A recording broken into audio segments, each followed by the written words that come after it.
the extra like layer or extension that I'm always trying to make with the work is you're talking through coal, and that, you know, is then you're talking through the bodies of miners. You're talking through family members and dead people. You know, that's the very haunting sort of truth, you know, at the core.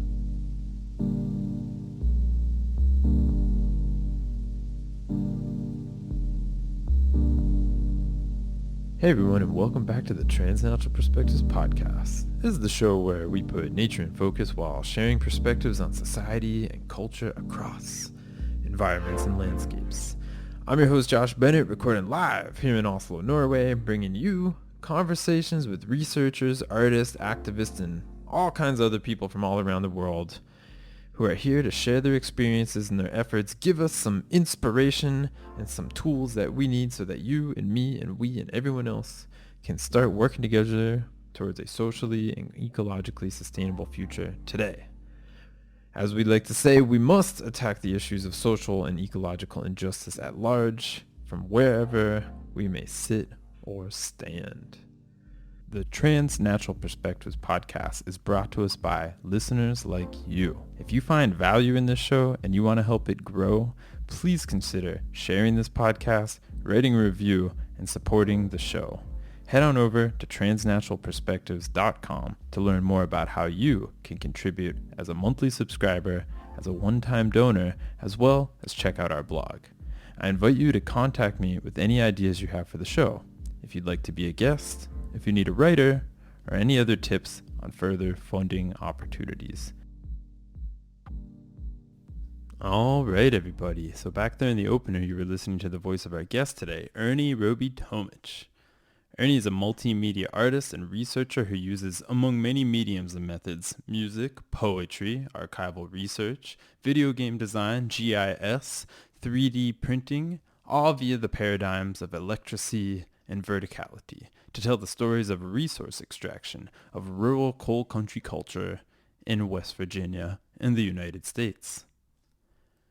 Ernie's multifaceted approach is one of great authenticity, not only telling the story of this sometimes mysterious part of U.S. culture and history, but also of his own, having grown up as a child of a coal miner in West Virginia.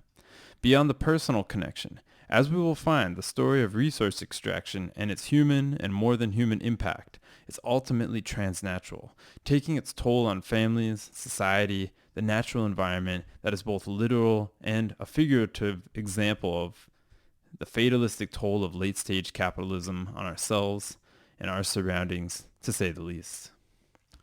Today we get to know Ernie, and we get a detailed audio and visual walkthrough of the new exhibition available online called Reclamation, Exposing Coal Seams and Appalachian Fatalism with Digital Apparatuses, published in the Research Catalog, an international database for artistic research.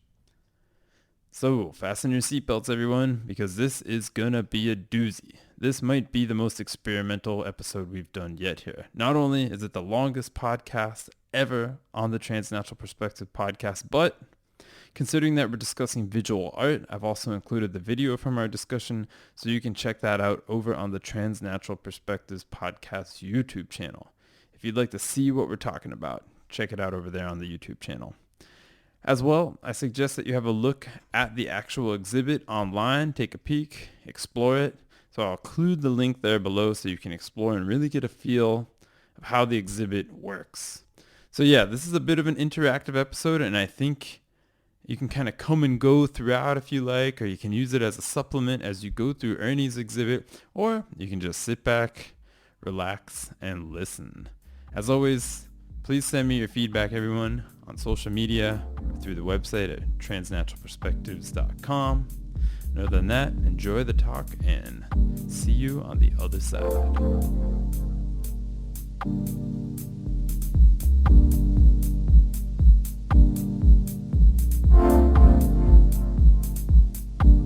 Today in the virtual studio, all the way up the tip top of Norway, we have Ernie Roby-Tomic. Am I saying your name right? Tomic.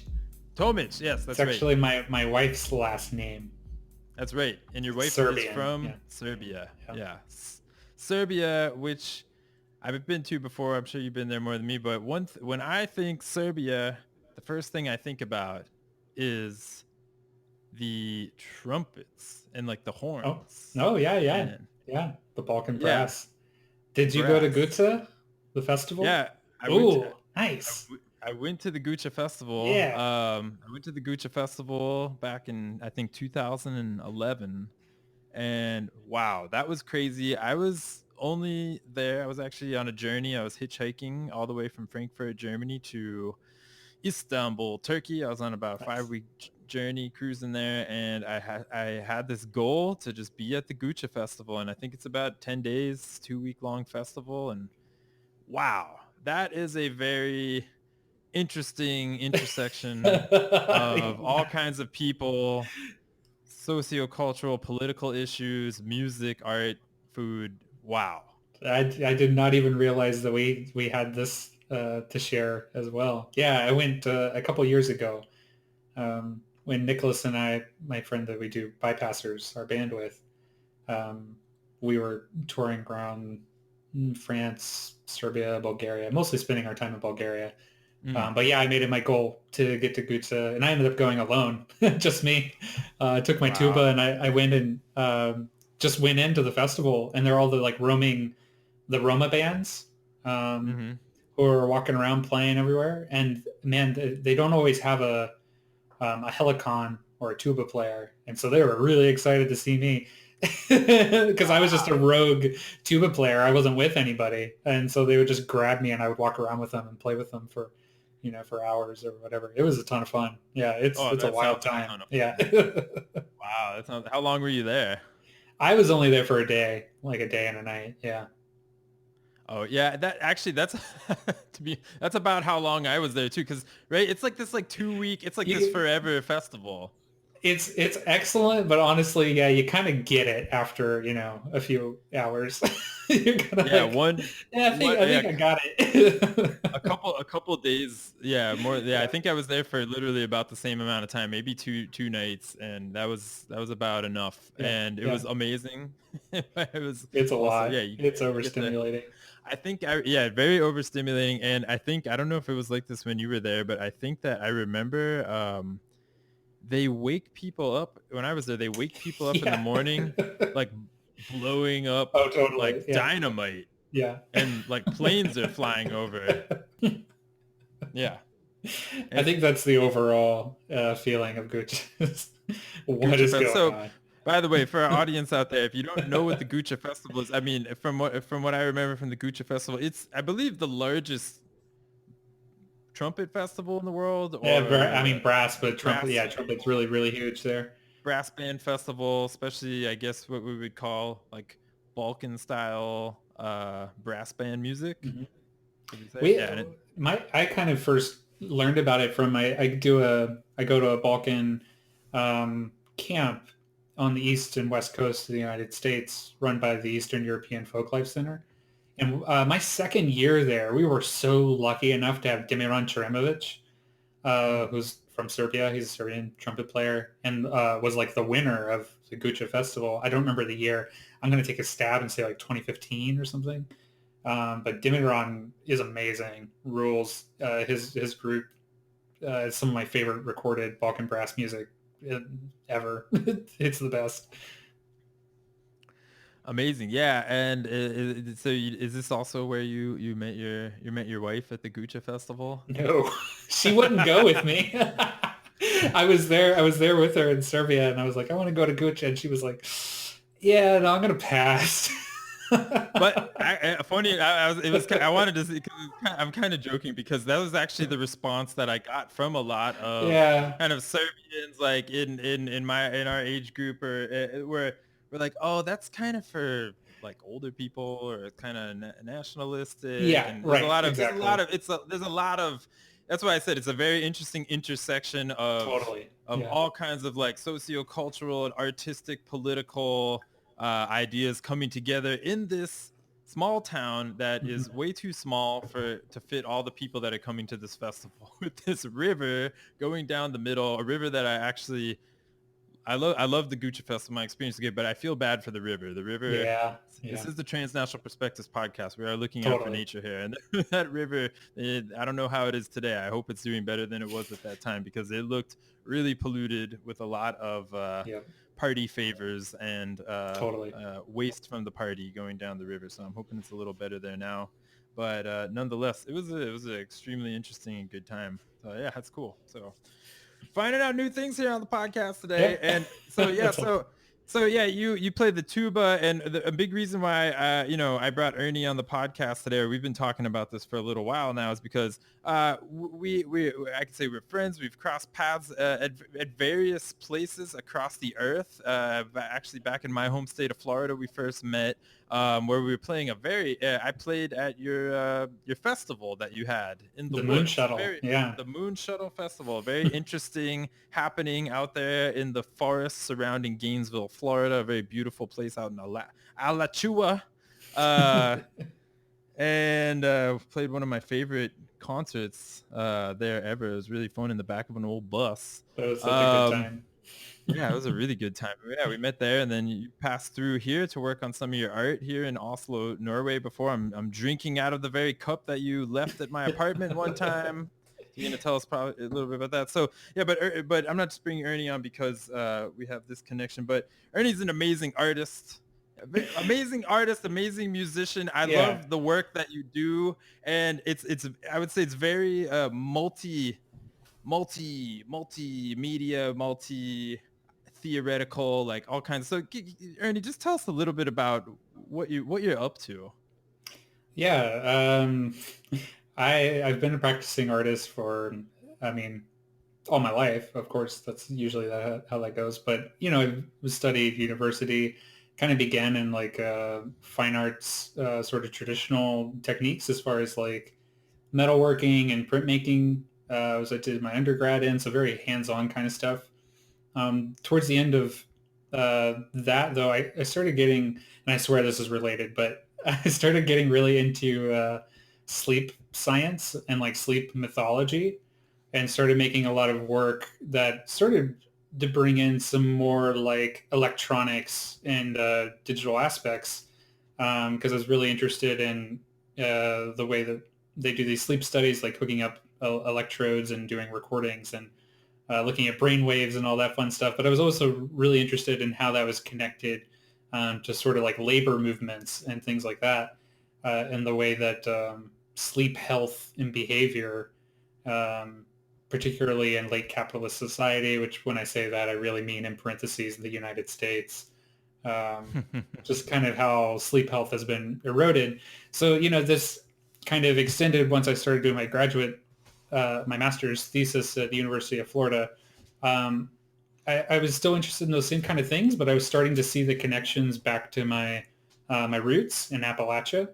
I think in particular because I did my undergrad in West Virginia, and so by the time I was doing my master's, I was living in Florida, and it's kind of easier to see, the situation you grew up in once you're on that sort of outside perspective.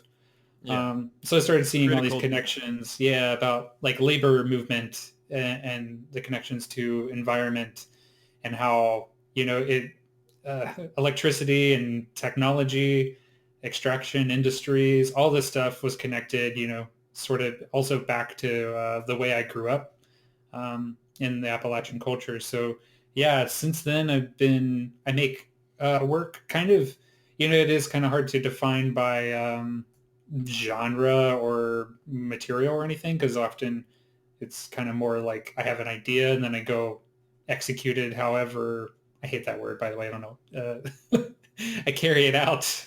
Express it. Yeah, execute sounds so violent. Medieval.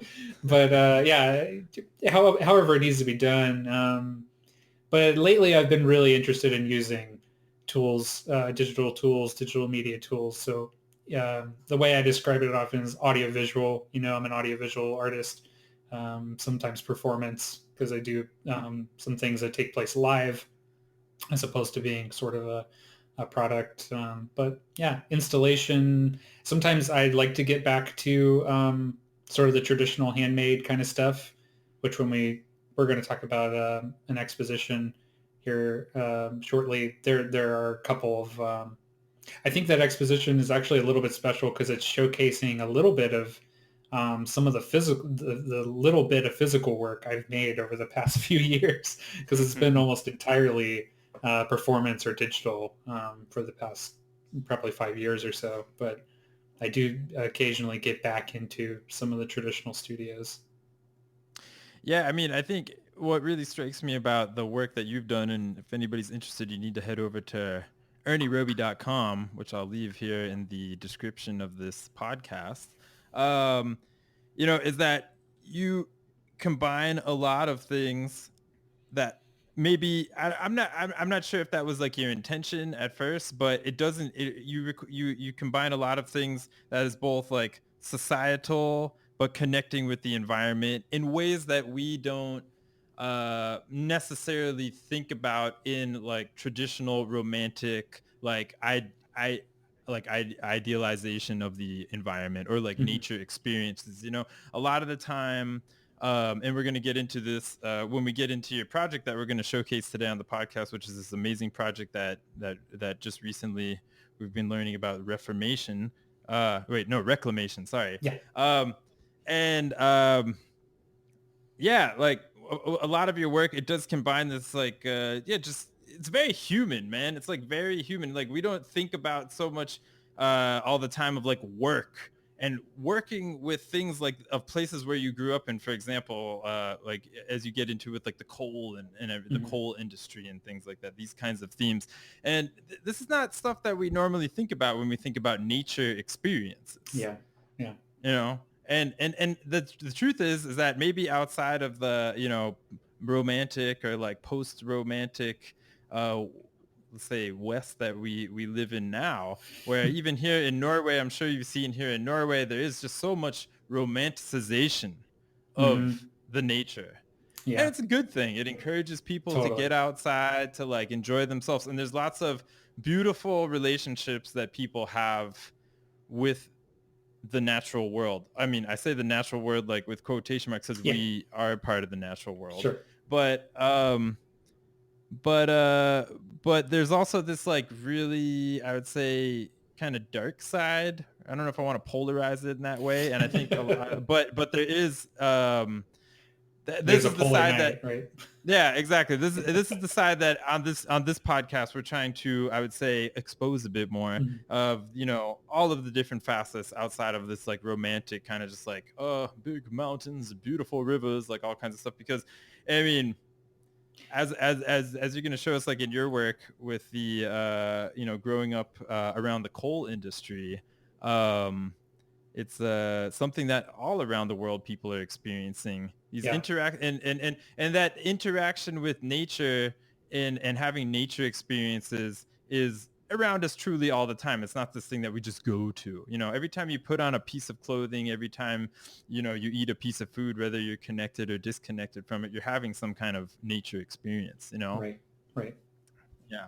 Although it may be adulterated or something like that. Yeah. Yeah, so I don't know, maybe, but I feel like we're jibber jabbering a lot. We're talking a lot about this artistic project. Maybe we should just kind of check it out, Yeah. because I think that would be easier. And if you're listening at home, we're gonna also put this in video format. First time ever here on the Transnational Perspectives podcast, having a video podcast.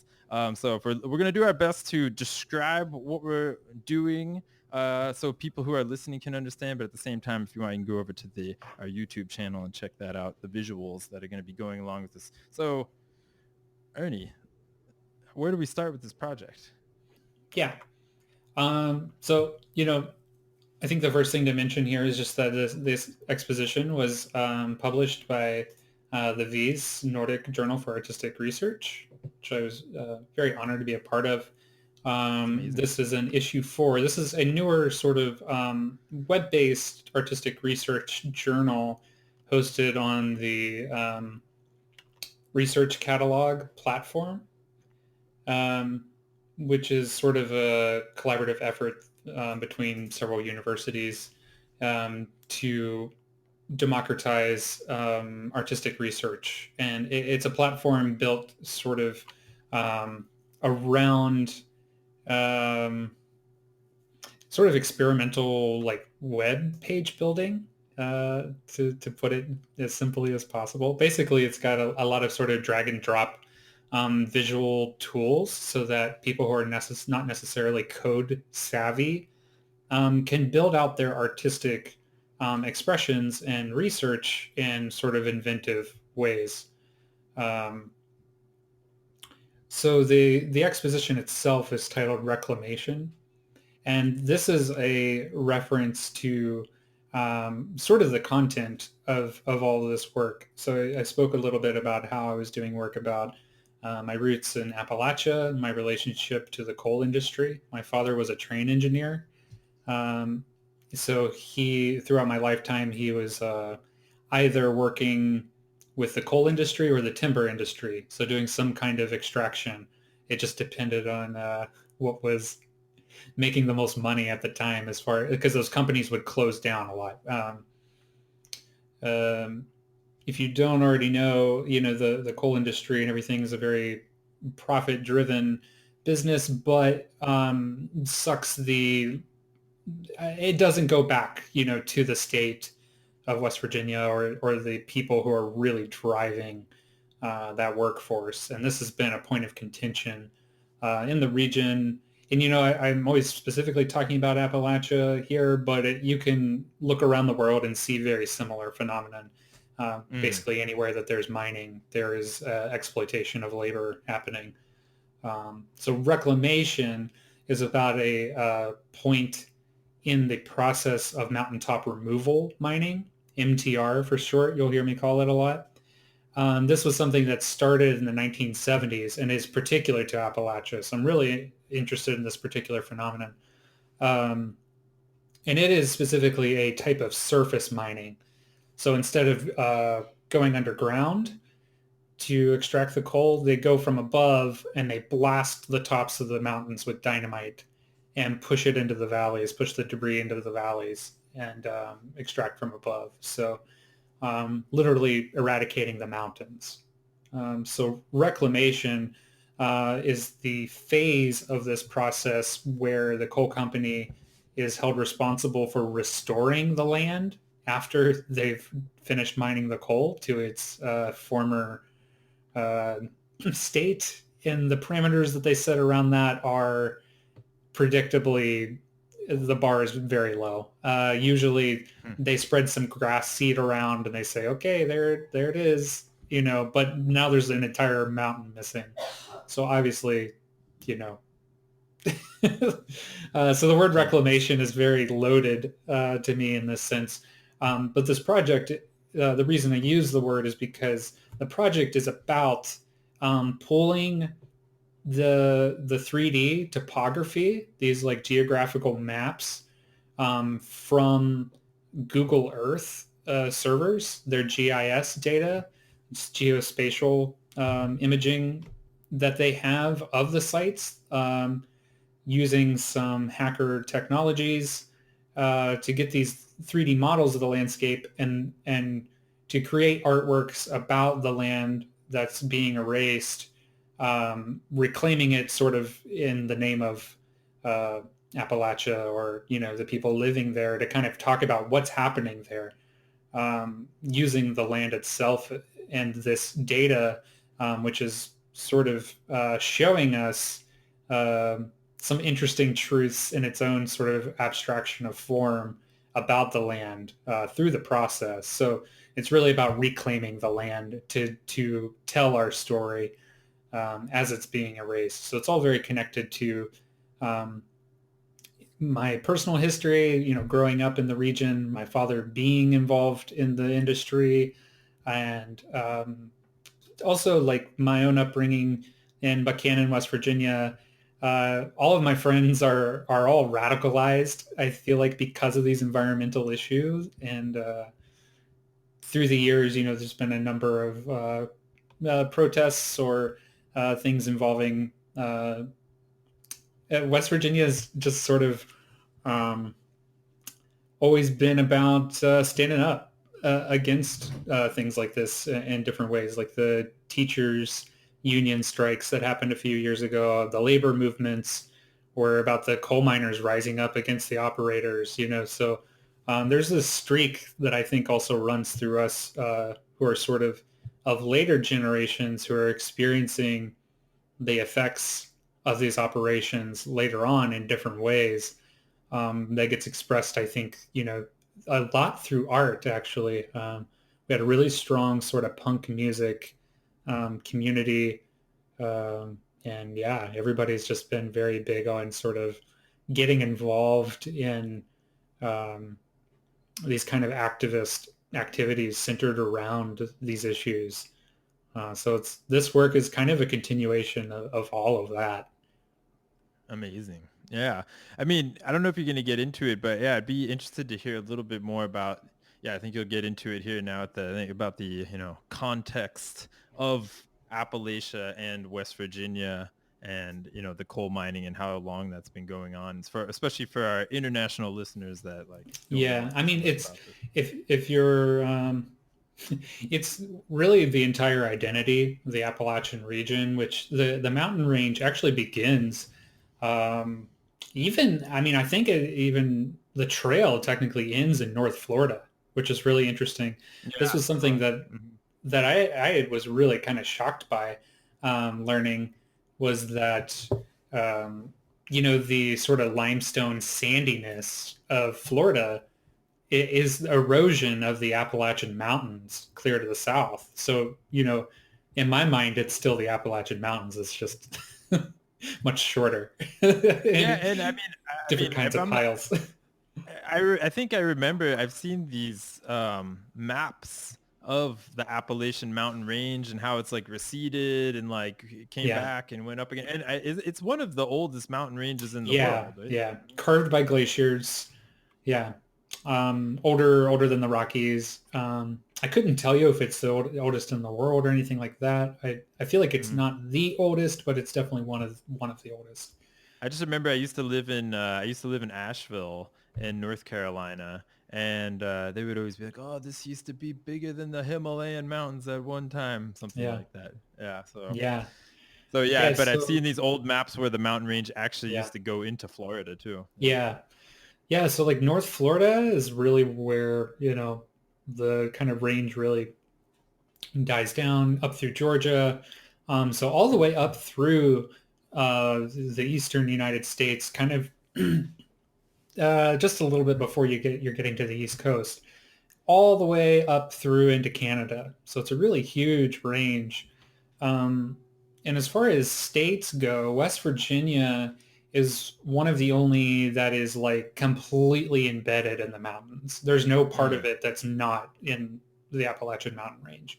mm. Um, Whereas you have some other states where, maybe on the west side, you're not really in the range anymore. Um, but all of Appalachia has really, got this kind of similar history of European settlers coming in and settling for coal mining jobs, and just this brutal history of exploitation, through generations of mining the coal out for energy and it being, distributed really throughout the world. A lot. So coal is dying. I feel like I can state that as a fact today, which You is heard it here first, really, folks. really, really interesting for our state. I see a lot of really exciting things happening in the near future for West Virginia. The identity is shifting quite a bit, but That's really good to hear. That's really I good to think hear. so. I strongly believe it is happening. um, and I see just I think Yeah, the generation that I'm a part of and sort of plus or minus a decade are really kind of over coal mining, and it's just a dying industry with the big shift in energy.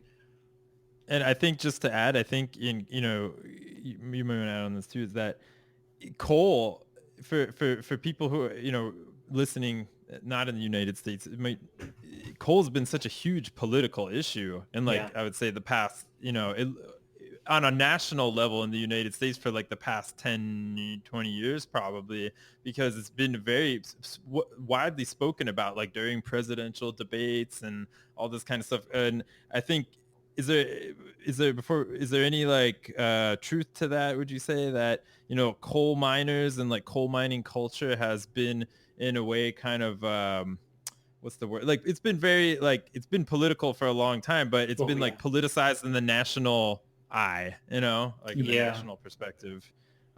People that have nothing to do with Appalachia or West Virginia or stuff are getting all riled up about the coal miners that are going to lose their jobs because coal, like you said, coal is dying. Right. Yeah, no, So yeah, I would agree with that for sure. That, yeah, I mean, I think it's kind of just a symptom of like globalism in general, of people yeah, just becoming, but yeah, in particular, I mean, the T-Rump era, uh, time that he was in office definitely kind of put a spotlight. But I mean, the Obama too, because during the Obama presidency, there was a lot of fear about losing jobs because he put forward a lot of environmental regulation and things. But I mean, sure, yeah. yeah, it's been something that has been on its way out in one way or another, because this is the whole climate crisis, right? It's like we don't have a Hmm. choice, like coal is going to go away because it just has to. Like, you know, it's a finite resource, and it's also rapidly becoming less and less relevant just in energy consumption. Um, the one thing I was going to say was, as far as I know, today, actually one of the bigger uses of the bituminous coal being mined in West Virginia is still in steel production, which Mm. happens a lot in like Pennsylvania, so a little further north. But otherwise, yeah, it's being turned into electricity that's being distributed all throughout the United States, and I think throughout the world too. I think they ship coal even from Appalachia all over.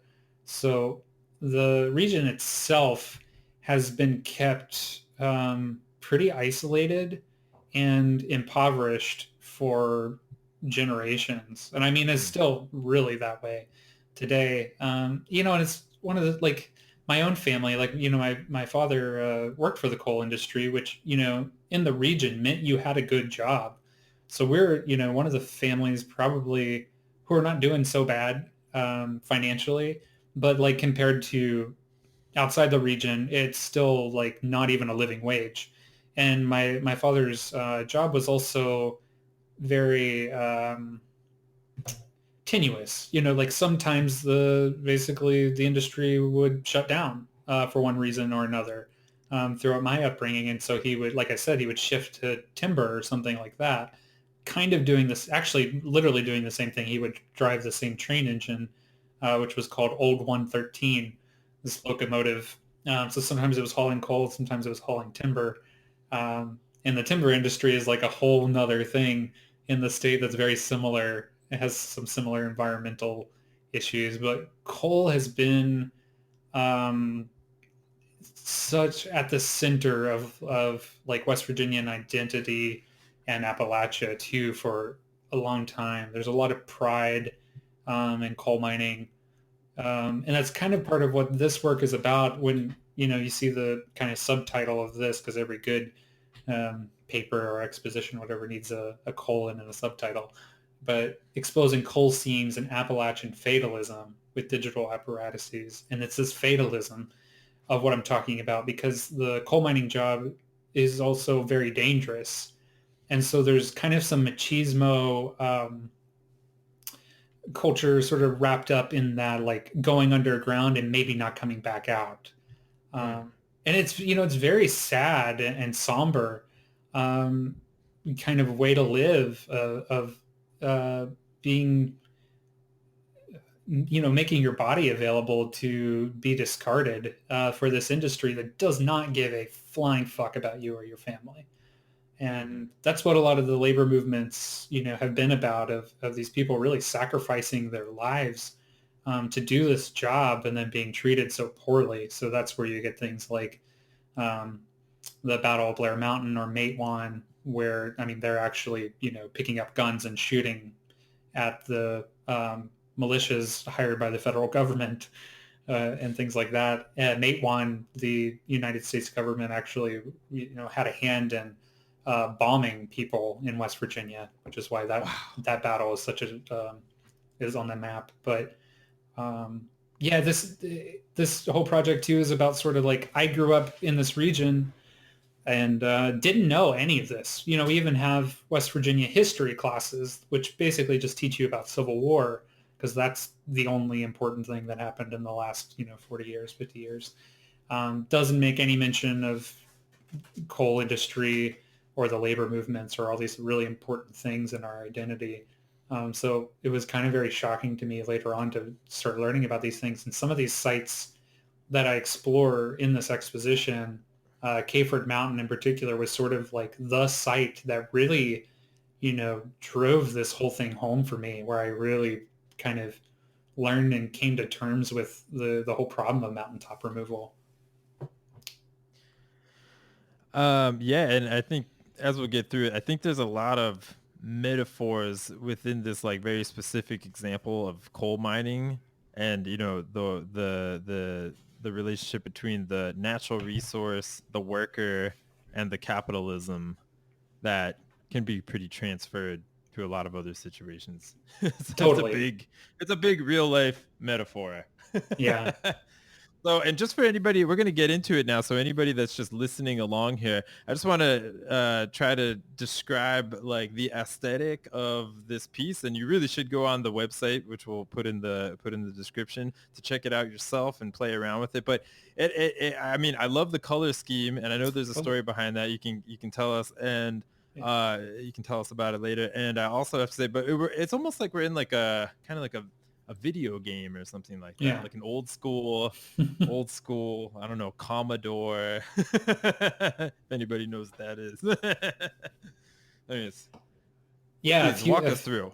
Yeah. I think it helps. There's some people who are maybe watching the video and seeing things, but to give a visual description, I actually have on the site, there's a references section which has like all the texts that I reference throughout the thing.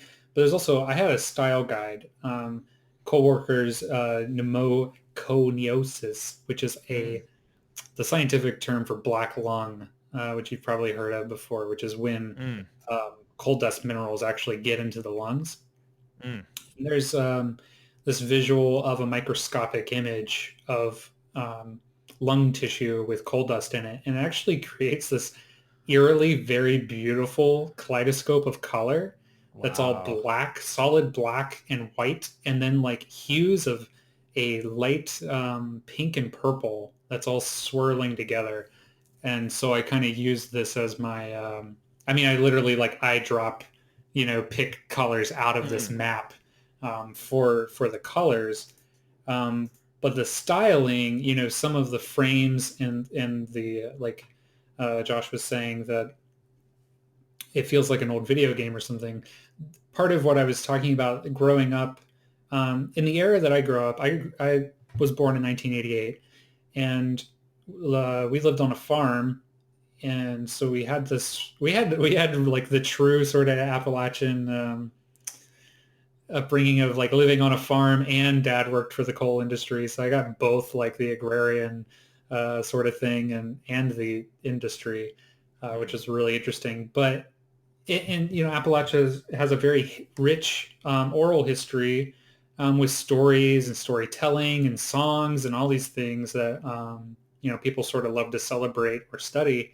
But really, truthfully, where I went, the time when I was growing up, and sort of part of why I am who I am today and why I work with the kinds of things I do, is because we got computers, around this time, and so part of the reason that I chose this aesthetic or work in this way is because I really grew up playing a lot of video games, and later in life sort of made this connection of these games were produced in Japan, which is not Appalachia.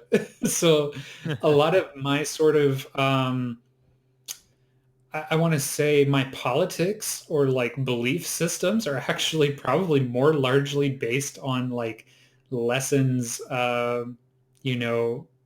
embedded in old video games from Japan than they are from sort of things that, of course I learned things growing up in Yeah, I guess actually a more better way to put it is a fusion of some of those ideas and some of the lessons that we kind of learn living in Appalachia about, our fate of the relationship with land and the mountains and this coal industry that's been going on through several generations, through our family and stuff.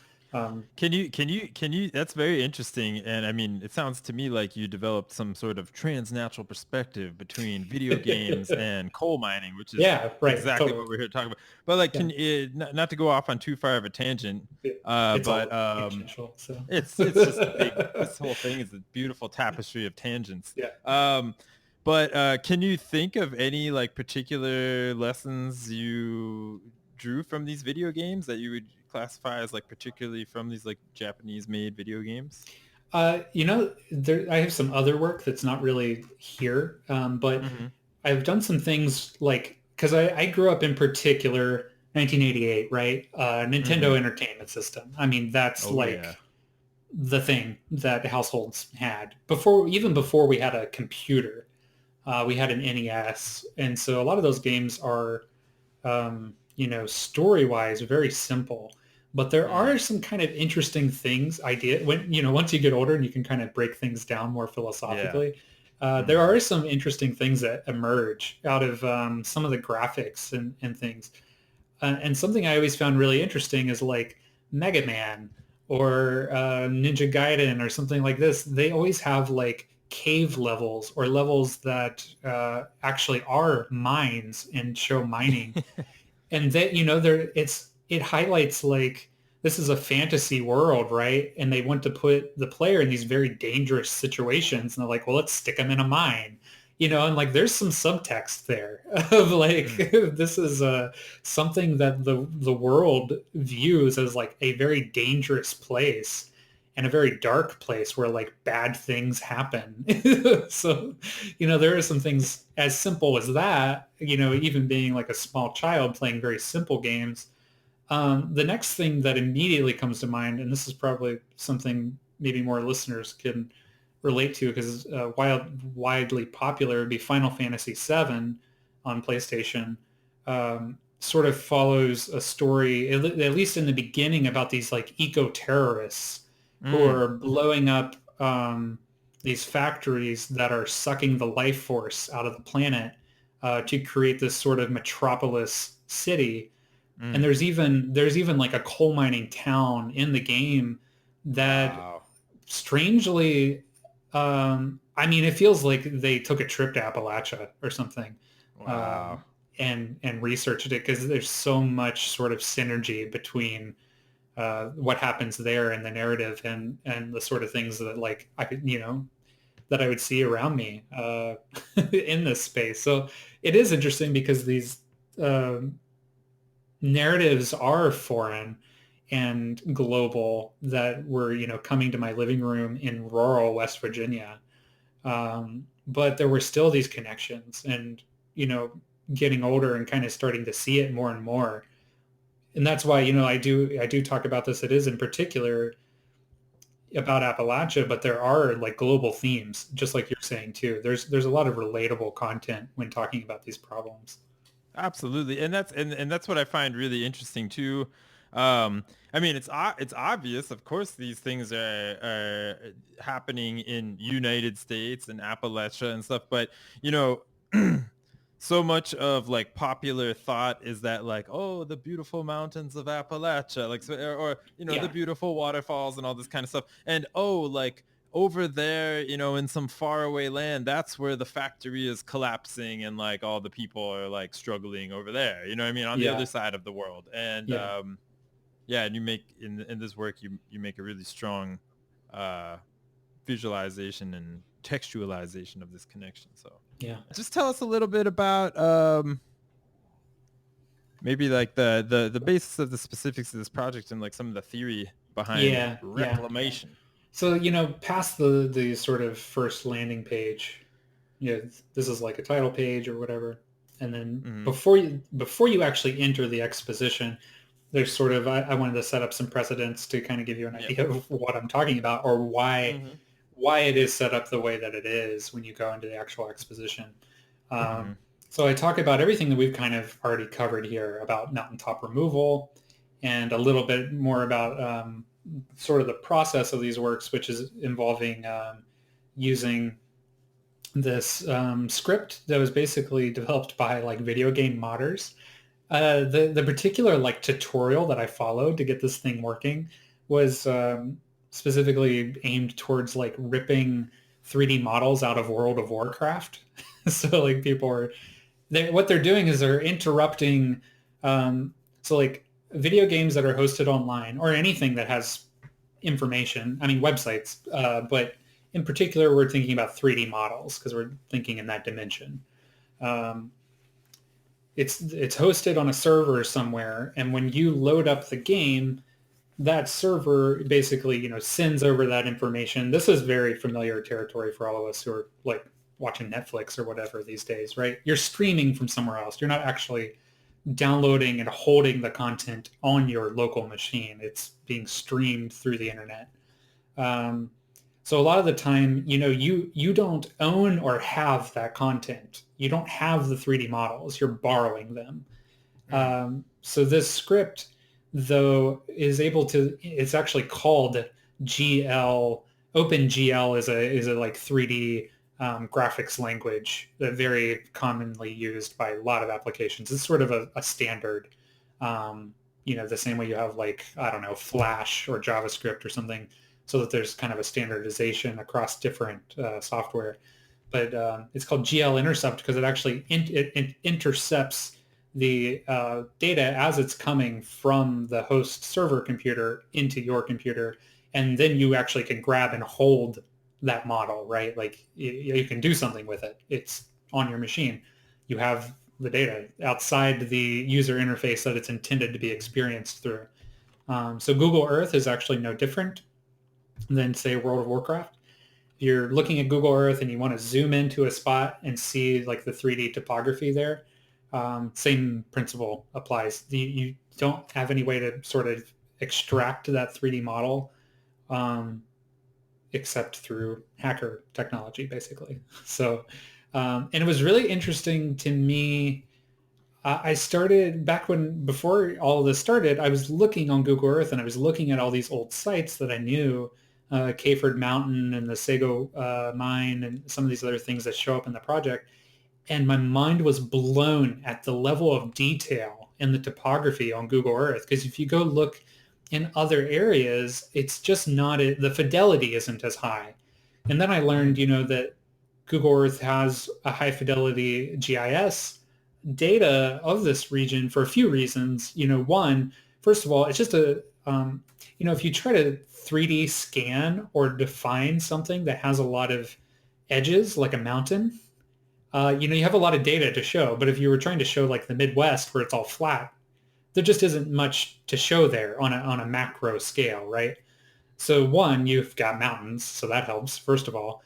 The second is that part of the region is actually, not as developed, so there's not as much light pollution. So it makes LiDAR scanning actually easier to capture high detail. And then the other thing, of course, is that like the coal industry also uses GIS mapping to plan their sites. So like I'm kind of going out on a limb and guessing here, but probably some of the Google data is like contracted work that they've done, that probably gets passed on to some of these coal companies or something. That's kind of a guess, but I wouldn't be surprised. That's what my first initial thought too. Yeah. Yeah. So that combination of things, there's actually really, really rich data there that's highly detailed. So that was really interesting to me. But I'm trying to decide whether I want to jump into this part of, I will. Take us on a tour. Yeah. So the next sort of thing, well, I'm just thinking here, I'm going to jump ahead into the exposition a little bit. I'll come back to some of the theory stuff because I think you need the visual. Yes.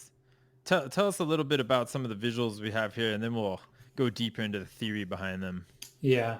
I'm going to talk about the map a little bit more when we get back to it, but there are sections on this exposition map where you can access different parts of the project. And one of the things that I've included is the actual 3D data chunks of the topography. These to me are, sort of tools or material that I've used in these processes, and I make them publicly available. You can actually download them from Sketchfab where I've got them hosted.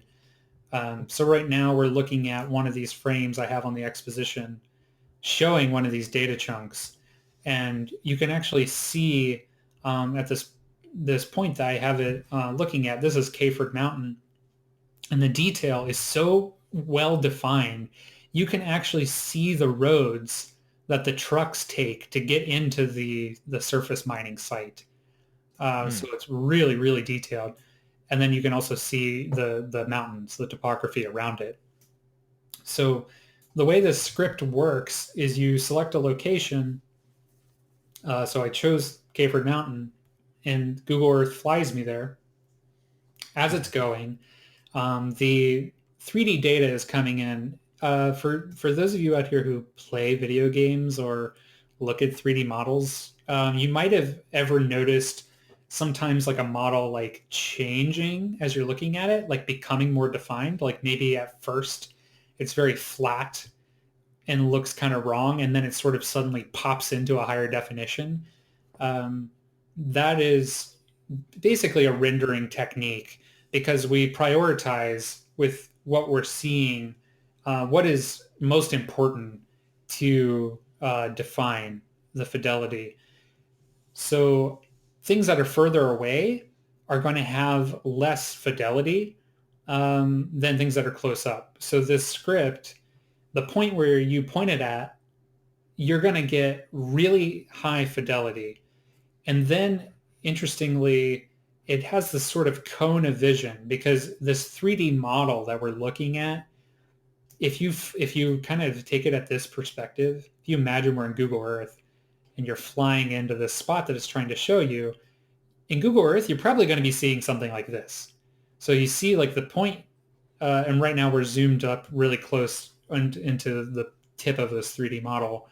You see really high definition, and then out on the landscape, you see because of the distance, it doesn't really matter, out there that it's less defined because in pixel space, in 2D space, you just can't really see it.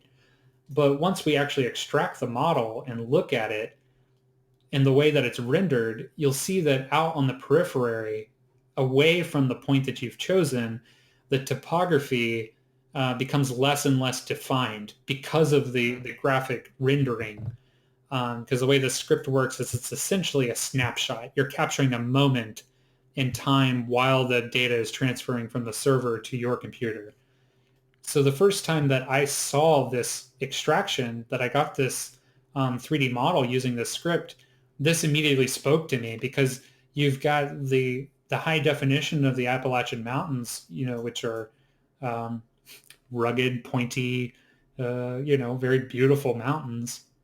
And then out on the periphery, they become less and less defined, and they eventually flatten into these large polygons that have almost no definition. And this to me was what was literally happening, to the land as we were blowing it up, doing mountaintop removal, removing the tops and flattening the landscape. So there was this immediate connection in my mind between, sort of the technology and electricity necessary for this to exist, this piece of data to even exist.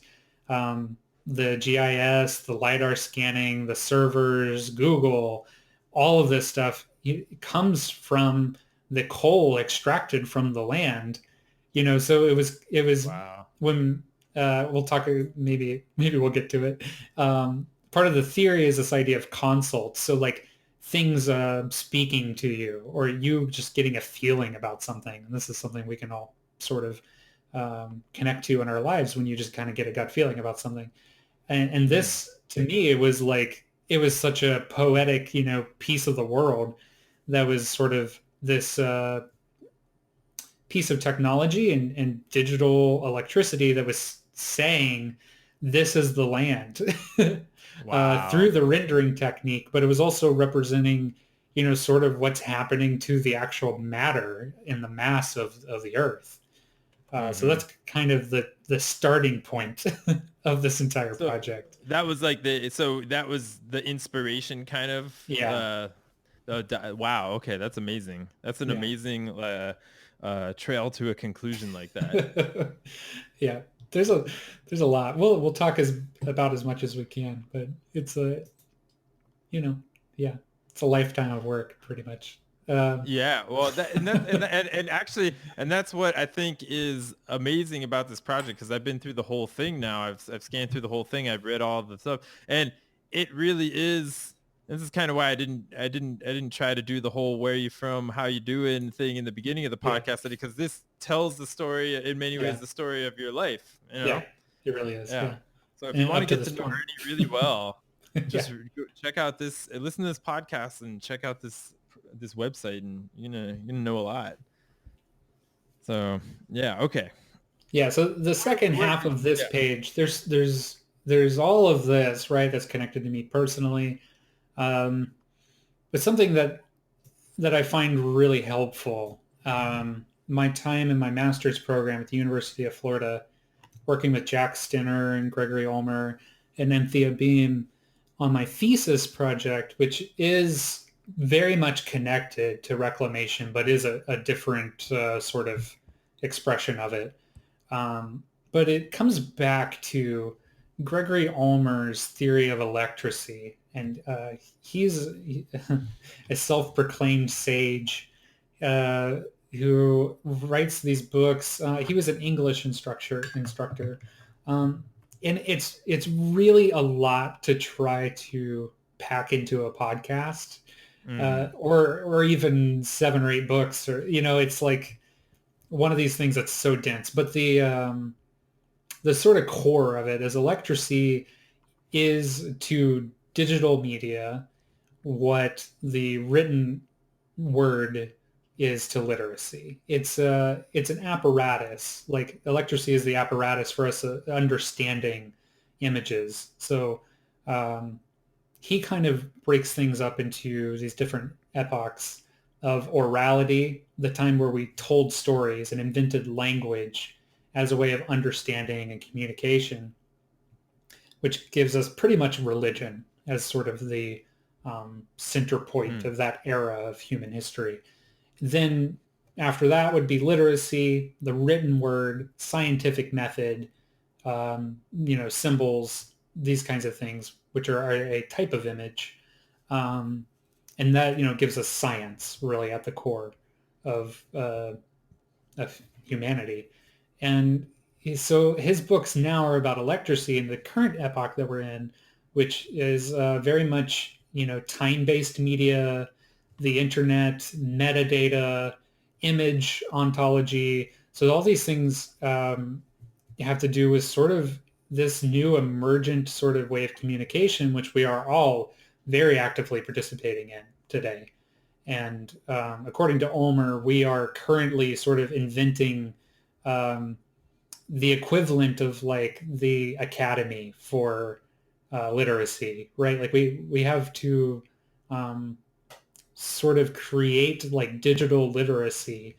And I think advertising is like one of the easiest ways to sort of get at this idea. Like, right, you see an advertisement and it uses certain sounds and colors to basically attract certain senses in yourself, like to Mm-hmm. make you want to buy something, right? Like it's manipulative in that sort of way, but it's pulling at things that you intrinsically um, have developed, growing up in a culture.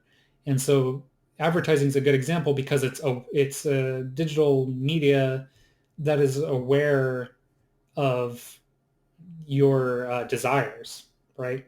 But electracy is, something that goes beyond manipulation and beyond just attraction, and also includes, sort of the wider birth of everything that is part of just digital media, which is also images that repulse us. And so this practice that he's kind of had over this past several decades and working with students, he has these very sort of prescriptive exercises for like practicing electracy based on other theories, because electracy is not sort of it is an emergent theory or an emergent quality of life, but it is also still based, it's still, text is still a big part of it. Orality is still a huge part of, it's all like part of a pyramid or something. It's not excluded or exclusive from these other sort of forms of communication. So yeah, it's basically digital literacy, and there are many sort of different ideas swirling around in Ulmer's um, theory that I make explicit reference to in the sort of way that I approach the work. But the important thing to know is that like I was already doing these things, and a lot of us are, a lot of artists, a lot of just people in Yeah. society are already doing these things. This just gives us sort of a theoretical framework to I guess more closely examine uh, the outcomes or why these things happen, or how to further invent upon them. Right? It's just kind of a deeper way of breaking down and looking at this practice that we already have. So that's the important Yeah. takeaway. Yeah, like when I was learning about this electricity from your work and also hearing from Mr. Ulmer, um, for me it's very interesting because in a way it was a little hard to grasp, but at the same time I knew exactly what they were trying to say. You know what I mean? Like just in Yeah. like a different way. And for me it seems to have a lot to do with communication, Yeah. with expression and how we express in different ways, but it also seems to have a lot to do with like, yeah, like why we are expressing this way, or like what the result could be, and what are these different like apparatuses that we can use to express in different ways.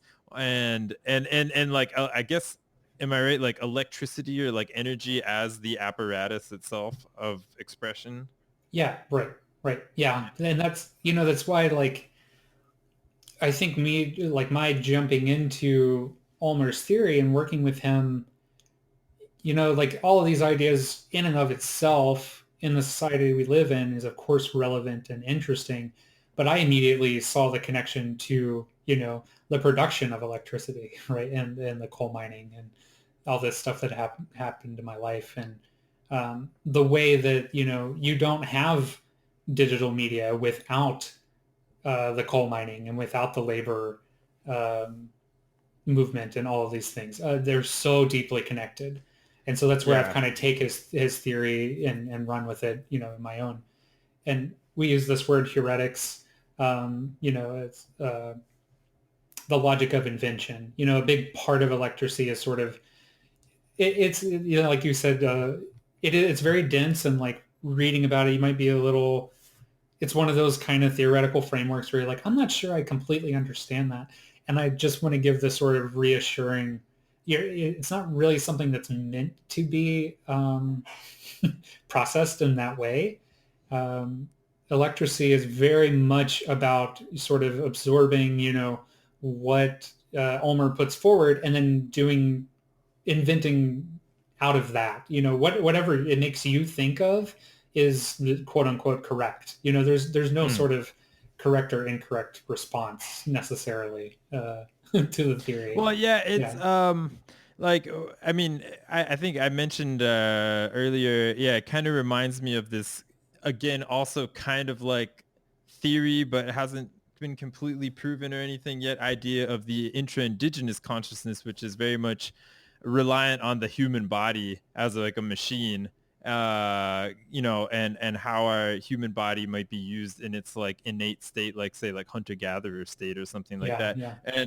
And how we express ourselves in different ways, enacting like to express this like guttural or in our Yeah. genes or in our DNA intra-indigenous consciousness, um, which I think is kind of a maybe a bit of a fruity floppy term, but in the way, I mean, it's like, yeah, we are humans. This is a machine, and like this is what it's used for, but this is also how it can be used and express all our different kinds of emotions, desires, and like energy in different Yeah. ways. And this is what really struck me about this electricity and this. That this is almost that's how I was kind of understanding it from. And yeah, that you can take something like a piece of coal, and a piece of coal can just be a piece of coal. It's not even a natural resource. It's not even a resource. It's just this thing that exists. It's just another piece of nature, just like a tree or anything like that. And it can be I got a piece of coal right there. Yeah. Little piece of home. Yeah. But yeah, and that this, but it's an interesting perspective to take on such a specific thing like a piece of coal, Yeah. Right. because yeah, it's like, isn't it weird? It's kind of like, I don't know. I remember when we were kids, like when I was a kid, we're about like the same age. I'm from 1985, and I remember the old joke, like in middle school or whatever, when kind of organic became very big, idea at that time, marketing term. And I remember kids being like, we'd be like, well, isn't everything organic? Because Right. like it all comes from the earth, you know Yeah. what I mean? Yeah, you're And not wrong. Yeah. yeah, but it's kind of like, yeah, well, like what we're even communicating on right now. I mean, this might be powered more by hydroelectricity. We're in Norway right now. You know what I Yeah. mean? Right. But a lot of, so we're talking in a way through water right now, Yeah. like, or like Right. a product Exactly. of water. And if you were in West Virginia or you're in most of the United States right now, you're going to be talking through coal, you Yeah. know? Yeah, the extra like layer or extension that I'm always trying to make with the work is you're talking through coal, and that, is then you're talking through the bodies of miners. You're talking through Yeah. family members and dead people. Yeah. That's the very haunting sort of truth, at the core of the whole Yeah, thing. but I mean, it gives me goosebumps just to think Yeah. about it because it's so true. You know what I Yeah. mean? It's so true, and it's like kind of like a lot of, as a teacher, a social studies teacher, we would work on supply chains and where did your Yeah. cookies come from, where did your milk come from, kind of stuff Right. like that. And it's a similar idea. It's just Totally. like follow the supply chain, and Yeah. it goes back to some hands, some people in West Virginia dug that coal up, risked their lives, they suffered black lung, like whatever. These people that dyed your clothes in India, they live in a river that looks like the color of the jeans, you know what I Yeah. mean? Like, Right. and it's really important to go back to the Yeah. origins of these things, yeah, Yep. and Yeah, see what the that's product all is. very, yeah. As much as you are interested, I can't recommend the Electracy books and things from Ulmer. Or, he's just got, I sent you like the Metatoot video, which is Hmm. Ulmer. He's basically talking about this connection that he has with the sound of a train whistle and eating Hmm. sandwiches. And it kind of illustrates, part of the theory, which is really nice. So yeah, he's got a YouTube channel too, which is like maybe a bit more digestible in a shorter Hmm. time to sort of, get the idea. But yeah, I mean, it's both dense and not. It's also kind of simple. Let's go down in the cave now. Yeah. Down into the cave with the canary. Tell Yeah. us about it. So the expos. So I do want to come back to the research catalog and what it is. You'll see when you actually go into the exposition, even though it's published on these, it's hosted on the research catalog. So this is a really great resource that I would put out to your listeners and to yourself too. If you just want to read like really, really interesting, if you love art and you love art that has like deep meaning and research put behind it, go to the researchcatalog.net and just cruise around. It's all, it's open. It's basically an open journal um, created by artists by themselves in this sort of experimental platform, hosting their artworks on the research catalog servers, accessible. So it's not on YouTube. It's not on any of those kinds of sites. It's just Hmm. a very great resource for really interesting kind of things. So the format of the actual exposition takes the actual landscape um, behind it. This I basically took a 2D map of the landscape. So you actually through your browser explore the land, right? And it's there behind you. And there are all these sort of, this is the thing that feels a little bit like a video game, right? Is Mm. there's these like points of interest or like icons and things that you can click and open up. And so the whole thing has this, I want to come back to that, so I'm going to jump out of it for now. The whole thing has this very exploratory nature, and it's non-linear. Although you do start at the bottom, which is something I very deliberately wanted to do. So you have to work your way up, but you can begin anywhere you want in the exposition, and I have to everything is. admit, I cheated when I Oh looked yeah, at this. I'm not going to say how, because if you know how to do it, you oh can yeah, yeah. figure it No, out at I home. I think I mean accessibility is very important to me, and this can be a bit confusing for sure. There's two things here. First, right? This canary, I'll actually give you a little hint if you're a little confused, just to tell you that you can use your arrow keys, or you can use the middle mouse wheel. I personally like using the middle mouse wheel, like just hold it down and then move your mouse around, and you kind of slide over the picture. Um, but if that's all a problem, up here on the left, there's a little panel. Is this what you're talking about, the navigation? Oh no, I just zoomed out. Oh, sure. Yeah, that works too. Yeah, you could also just zoom out and you can just see everything. Yeah. But there All is there right, is a we're map up revealing the here. magic trick. If you go to navigation, then you see where all the different nodes are. And if you actually Ah, okay. click on the map, it'll take you, to where you see stuff. Yeah. Uh, so I wanted it to be the most densely packed, at the cone, sort of emulating the way that the map is, where most of the information is here. And then as you get out into the periphery, it becomes this kind of dead, flat space more and more until like you can actually get lost just in these like very simple polygons out in the exposition. So the exposition itself is also reflecting some of these ideas that I'm talking about. Um, Generally speaking, anything that has words is a piece of prose. Um, Something usually talking about process or sort of the autobiographical context of the piece.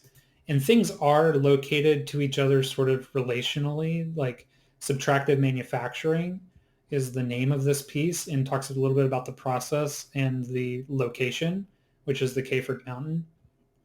So you'll find these things in the frame are the actual art pieces. So this is a wood carving into a piece of barnwood taken from Larry Gibson, who was a really excellent, powerful sort of activist who started the Keeper of the Mountains Foundation. He's an older guy whose family property was ravaged by mountaintop removal. And this was kind of the site that sort of opened me up to all of this. So I use that 3D model into a computer-controlled wood carving machine, a router, CNC mill, if you've ever heard of it, and milled the landscape back into this piece of wood as a physical object. But in the Wow. exposition sort of surrounding this, you'll find, there's the 3D model. So you can actually look at the data that I used relative to that piece. Um, there's text, where I talk about my experience on Kayford Mountain and meeting Larry and how it affected me. So there's these kind of poetic pieces. And then these nodes are actually, they show process, where I kind of speak a little bit more technically about what exactly I did to kind of give some Hmm. context as to the process from, extracting the data, editing it, and then actually using it with these machines um, to produce them. So that's another thing is like even the physically produced works, um, this one has pretty much no, um,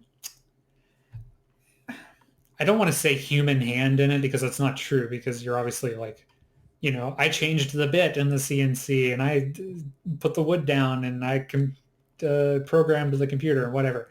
So there's always a human hand in everything. I also edited the whole thing, but the carving is done by a machine. Um, and sort of the same, this other project, I'm going to use my map just to get there faster. Surface mining. This is actually an intaglio print, so it's another physical art piece. Is hand printed the way that you would print like a copper plate, something like De Goya, those kinds of etching prints, which are very handmade. But the plate was made using a laser cutter with this. Basically, it composed this sort of scene. This is the Sago mine, which was a mine that exploded near my hometown, and 11 miners died there. And so this is the actual landscape. But then I also add this other element. This is a motif that you'll see throughout some of the other works of the worker ant. And he's even got this little like mining helmet on, sort of standing in as an emblem, talking about sort of the expendability of lives, the way that ant sort of social structures are, where you have, a queen who lives twice as long as the workers and sleeps twice as much, and the workers will, basically expend themselves, for the good of their mound. Sounds like capitalism. Yeah. It's an interesting, like, it is a critique of all that, but also like recognizing, like, I don't ever want to come off as like critiquing the mine workers themselves, because it's a very noble, and that's a big part of the culture war of it, and the complexity, because, I talk about these things, but like my own father, would be very proud of the coal industry and his work with it, and those kinds of things. And you run into those sort of situations where, I said many of my friends are sort of radicals and like talk about these issues in a very sort of activist perspective. But there are also a lot of people who very much embrace the coal industry.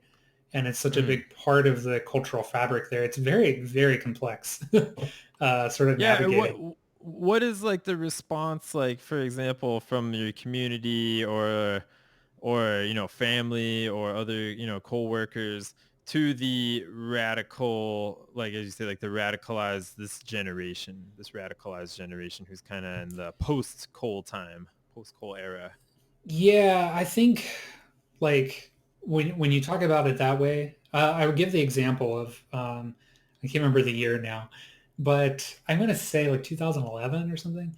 We actually, myself and a few friends of mine, took part in a march from Charleston, West Virginia, the capital, down to sorry, not Caford, down to, my mind just went totally blank, because that's Blair. How far? Blair Okay. Mountain. Yeah, Blair Mountain. So it's 50 miles.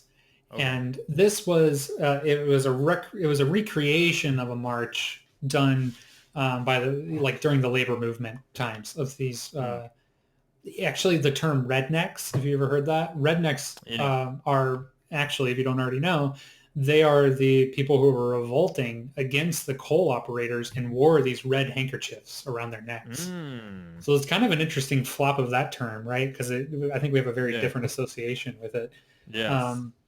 But this was a recreation of that march when the politician Ken Heckler was still alive and Larry Gibson was still alive. And it was this big sort of public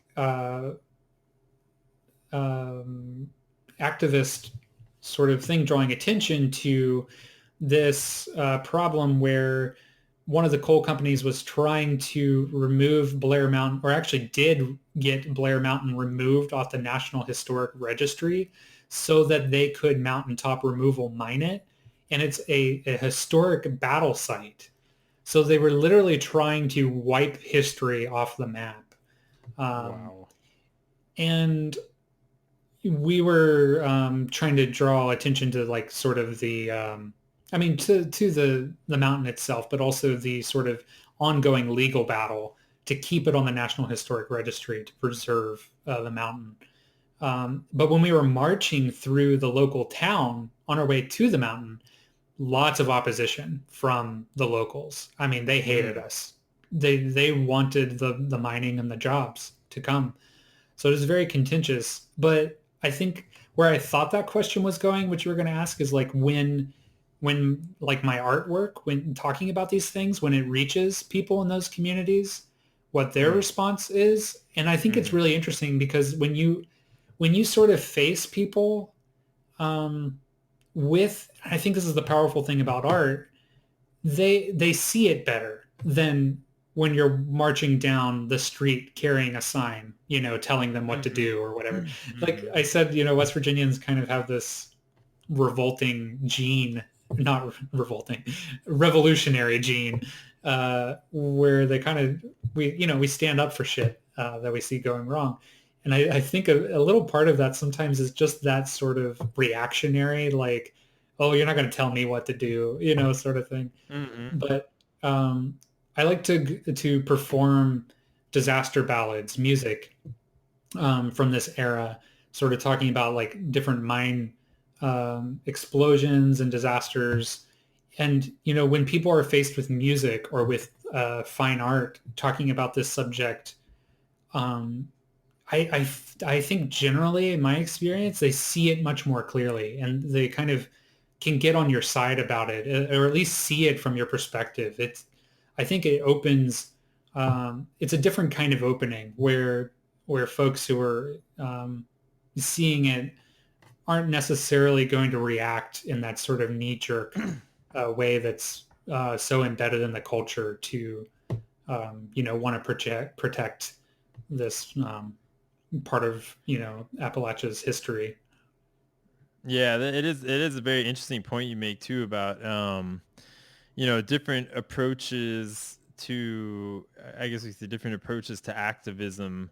I mean, I don't know if there's any like studies out there about it or something, but I know I've always in my personal experience and also just like stuff that I've seen happen, like, a lot of the time it seems like as you say, if you produce something and give somebody the chance to kind of explore that whatever, that piece of art, that documentary, that song on their own, at their own will, a lot of the time Right. it goes over a lot better than, for example, if you want people to stop eating meat or something like that, it's not going to go over so well if you go and start yelling at somebody while they're eating dinner at a Right. restaurant. You know what I mean? Yeah.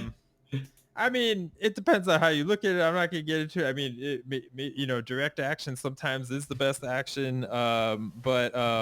Yeah, I always appreciated that a lot about art, like all kinds of art, visual art, musical art, all kinds of art, is that, yeah, it's just like an offering. You can offer something, you can have your meaning in it, and you can see how, throw it up at the wall and see what sticks in other Yeah. people's minds. Right. Yeah.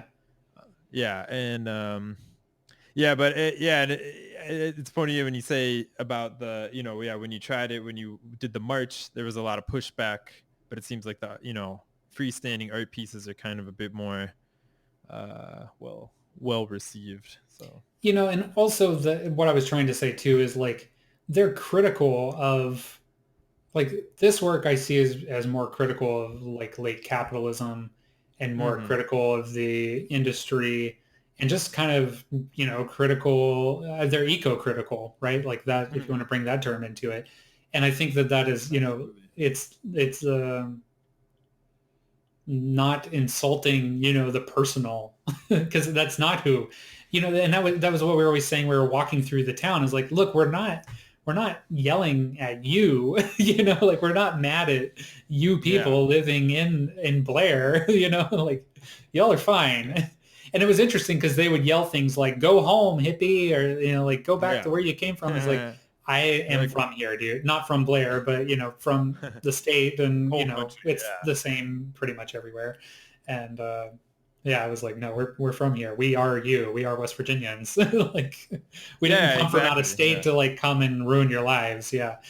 We're here we're here for you. Yeah, actually. We're here in support of you. We want to keep your community like environmentally sound and clean and protect, the future. Yeah. But this is what I think is really tough with a lot of this stuff, because you're asking or like a lot of people are threatened by this kind of stuff because you're like kind of treading on what they know. You're treading Yeah. on the culture. Although a lot of people aren't seeing that the extension of the culture is this destruction to the environment, the outward environment, the inward environment, the destruction of the human body, and all kinds of stuff like that. So yeah, it's really tough when you get kind of people feel very confronted with their culture by their culture, and they feel confronted by their traditions, and they don't that's just something in people we have trouble changing, especially when people are trying to shove it down our throats or Yeah. something like that. So art is a very interesting. I mean, it's very, it's like sounds so broad. Art is very interesting, but I mean, we could say that though. It's another method. Yeah. For example, when you just put up a sign somewhere, when you paint some kind of, say, protest art in a mural on a wall or something like that, or just stuff like history is confronting. Like, Yeah. not to Yeah. go down that road, but like colonialism, just Hmm. go into a museum. Like I like to say a lot of the time when I'm talking to people about these kinds of like sensitive cultural topics, and they're getting a bit like offended, like, well, what am I supposed to do? Like, I Yeah. just work here, at the coal mine or Yeah. whatever. It's Right. like, Right. dude, I'm just telling you the facts. Yeah. Like, this is what coal mining, for example, does to your lungs, or like Yeah. this is what it does to the air, and like we need to change this. And then that when it comes into, we need to find solutions for people, how to transition from this job to the next job, or Yeah. whatever Yeah. legislation needs to be passed. Yeah. Mhm. Yeah, I mean, that's part of it. I mean, because politics play a huge role into why coal has been around as long as it has. I mean, it's hand in hand for sure. And, Mhm. politics, of course, are linked to what people will and won't accept, in their communities. Yeah, and unfortunately, a lot of those politics, as we've seen, are of course somebody that owns the coal industry is in the pocket of somebody that is promoting the coal industry on a political level, and then the coal workers and the families of the coal workers are just kind of stuck there in between as pawns and voters. They would just want your Hmm. vote, and your support and stuff like that. So it's an uh, unfortunate triad, fortunate dance they're doing over there. Hmm. And as you mentioned a lot, actually, I'm gonna as you mentioned a lot, I'm just looking at my notes because that really goes into in your work. You also identified there are like a lot of paradoxes Right. in this situation. Yes. Uh, like as you say, these are stories. So like these are not made up stories, right? This is stories of disaster. These are stories of fatalism played out upon stages of families, people's careers, and the industry all kind of coming together. You also mentioned, for example, you mentioned your dad. Um, he had this like disdain for modern electronics, Yeah. and the paradox between like, dad, you are actually at the root of modern electronics. Like Right. you are, And I think yeah. that's there's kind of another bit to this whole the Green Bank Observatory. Just to try not to tangent too much.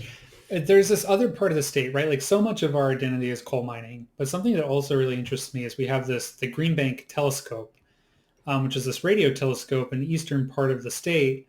Um, and radio telescope, if you don't already know, is like an observatory except for the ears, sort of, and not the eyes. It uses sound wave, and we actually, go through the data um, visually for the most part, use different kinds of tools, but it's capturing sound waves from deep space. The advantage of that is you can go much, much further into space to find signals and to determine what kind of materials are out there using radio telescope.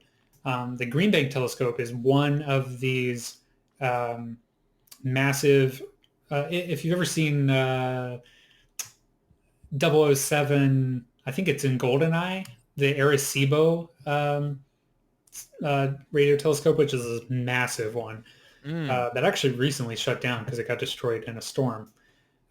But these are very the ones on this scale, like the Green Bank, are few around the world. So this is a very significant thing that we have in West Virginia, and it is currently actively using most of its time looking for extraterrestrial life, right? So like Interesting. there's this incredibly interesting thing about like that on one end of a spectrum. I talk about, there's a whole section on the exposition on verticality. I think it's further down here, Mm-hmm. kind of talking about, you know, from below ground up into deep space. There are these things that are kind of woven into the lives of coal miners, just as you're saying. I think they're seen as separate, but they're actually like, they're very connected, and they even exist in the same geography, you know, which is incredibly interesting because the placement of the telescope is due to the mountains. So both the mountains that provide the coal and the existence of coal mining, they also shield the radio telescope from basically interference so that it can do its work of probing deep space for radio signals. And there's actually a 200-mile radius around the radio telescope protecting it from different kinds of radio signals, which extends into there being, in general, less development in that part of the state and less coal mining. So there's this sort of area of the state that's more protected for this telescope because it exists there.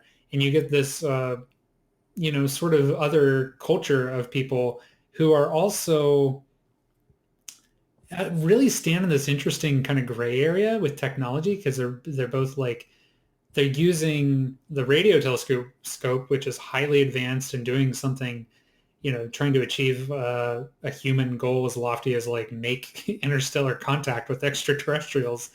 But they also like have to, if they want to have a microwave oven, they have to put it in a Faraday cage. So there's like, What's that? it's a copper cage, a copper wire cage that keeps the radio signal. Basically, microwave oven can emit radio signals that can show up as interference on the radio telescope. So there are sort of strict measures of like what kind of technology people can have and how it can be used in the area. And it kind of sounds like it makes, I feel like they talk about it too if you go to the site, like kind of creates this idea around like that this region like doesn't use technology, or it's technology less. But that's not true. It's just very sort of careful about how it's used. But as a sort of result of that, there's less like sort of superfluous use of technology. It's a little bit more carefully curated in this area. So like there's a documentary even about people who have, you know, what they claim is like a sensitivity to electromagnetic waves. They like flock to this region of the United States to live because there are less radio waves in the air, and they feel like they can live better lives. So there's that, and then there's like that. I feel like that is seen as like very different and apart from coal mining, which it is on this sort of vertical scale. But you have to, the thing about verticality is like you can't really be, you know, to be above on a vertical scale, there has to be a bottom too, you know, and it's not, I'm not using bottom as like a measurement of worth or anything. It's like a literal, you know, axis from one end to another, and they're connected to each other. You know, you don't have the radio telescope without the coal mining. They are not mutually exclusive. They have to exist together. And that's kind of part of this thing too, where, like my father, who had a real disdain for like the fact, I mean, he hated that I was so into like video games and computers. I don't know if hate is the right word, but he, you know, it wasn't his favorite. He didn't encourage it a whole lot. About it. Yeah, he was a little curmudgeon-y about it. He didn't really like it. But he allowed it, you know, which was interesting. But, and that's, you know, part of the work too is kind of, and that's where the whole term reclamation kind of keeps coming back up over and over again, because this is also, you know, part of the personal part of the story is sort of me dealing with my relationship to my father and that personal level of like when I was growing up, we didn't connect a whole lot because I was in this fantasy world of, video games and electronics. Um, and then sort of later in life, towards the end of his life, we connected really well because I started to see the connections, to um, coal mining and all of that, and we spent more time together, and we did sort of reclaim some of that time uh, together, being able to talk about these things because I took such an interest in it, sort of making some of these connections, and then I wanted to use the things that I learned by using technology a lot as a kid. I'm very fluent in software and computer hardware. And so I want to use these things to tell that story, right? It's I'm the one trying to make the connection and make it more obvious. Yeah. Yeah, and I think, this is what really struck me about this whole exhibit is, yeah, really the personal story behind everything. I mean, I don't know, for people who are listening, we all have varying interest or ability to understand like technical stuff and technology. And there's like, and I find it incredible when you talk about it, connecting like this, like very kind of, yeah, like emotions and stuff, emotions and history and, personal history and history of the land and the people. And you're like translating this through like programming and technology and design and coming up with this piece. But yeah, but I mean, at the end of the day, I mean, there's this like incredible story behind the whole thing. And you also have like some really incredible ratings. And I found it even very nice to rate your thesis that is kind of connected to this because it's very, it's not your average like academic rating, you know what I mean? It's good old like artistic like poetry and Yeah. prose and stuff to explain things. So I really appreciate that. Something I strive to do myself. Maybe we should get into some of like artist choice, like some of your like, pieces you might want to share here on the podcast in particular. Maybe like read us a little bit or share some music or something like this. Oh man. Yeah. It's, And it's hard to pick. I'm looking at the time. I think really one of my favorite, we'll stick in the, I think I have two things that immediately come to mind that I'd really like to talk about to share because they're so connected to this. Sounds And great. one is actually in the exposition. So that's still good. I think it's here in Appalachian Fatalism. I talk about, I've Yes, I been, love this one. Big fan. yeah. Um, yeah, right. Yeah. And I'm gonna jump, man. This part is so good too. But Yeah, um, read us a little bit. Like, yeah, we sure. got time. I mean, Okay. we have all the Yeah. time in the world, really. So this is about like, I already talked about the fatalism that I experienced growing up and with my father, because if you haven't already caught on, my father passed away and he had cancers and things related to coal mining. The same kinds of things lots of people die from when they work in this industry. So, in that sort of way, in my mind, he's sort of completed this cycle. And sometimes it comes in different ways. So there are actual like explosions, right, that kill people on the spot. You're 17 years old or something working illegally in the mine or whatever. Or you're 60, 65, my dad, who, he didn't die in the mine, but the mine, got inside him and killed him, basically. Like, it's coming for you Wow. one way or the other, right? Like, Yeah, that's the piece of the the fatalism thing. It's fatal. like, there is no surviving it, basically. If Wow. you've signed yourself up in a way. And this isn't just me, right? Um, when I dive into this subject, of course, like I can talk about it with friends and things, but there's also like a lot of um, pieces of literature or things that are out there that express this fatalism.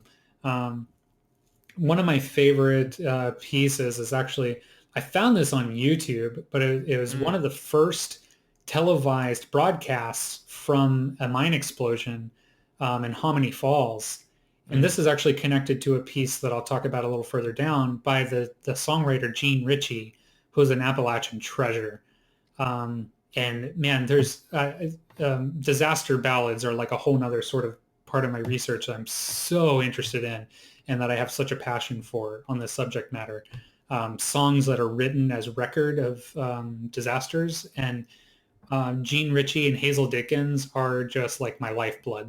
They're both women from Appalachia. Jean Ritchie's from Kentucky. Hazel Dickens is from West Virginia, and they're singing like kind of folk ballads that feel very close to like bluegrass and kind of Americana folk music, but they Mm-hmm. sing about black lung. They sing about, sending their husband off to die and what happens, in their lives afterwards.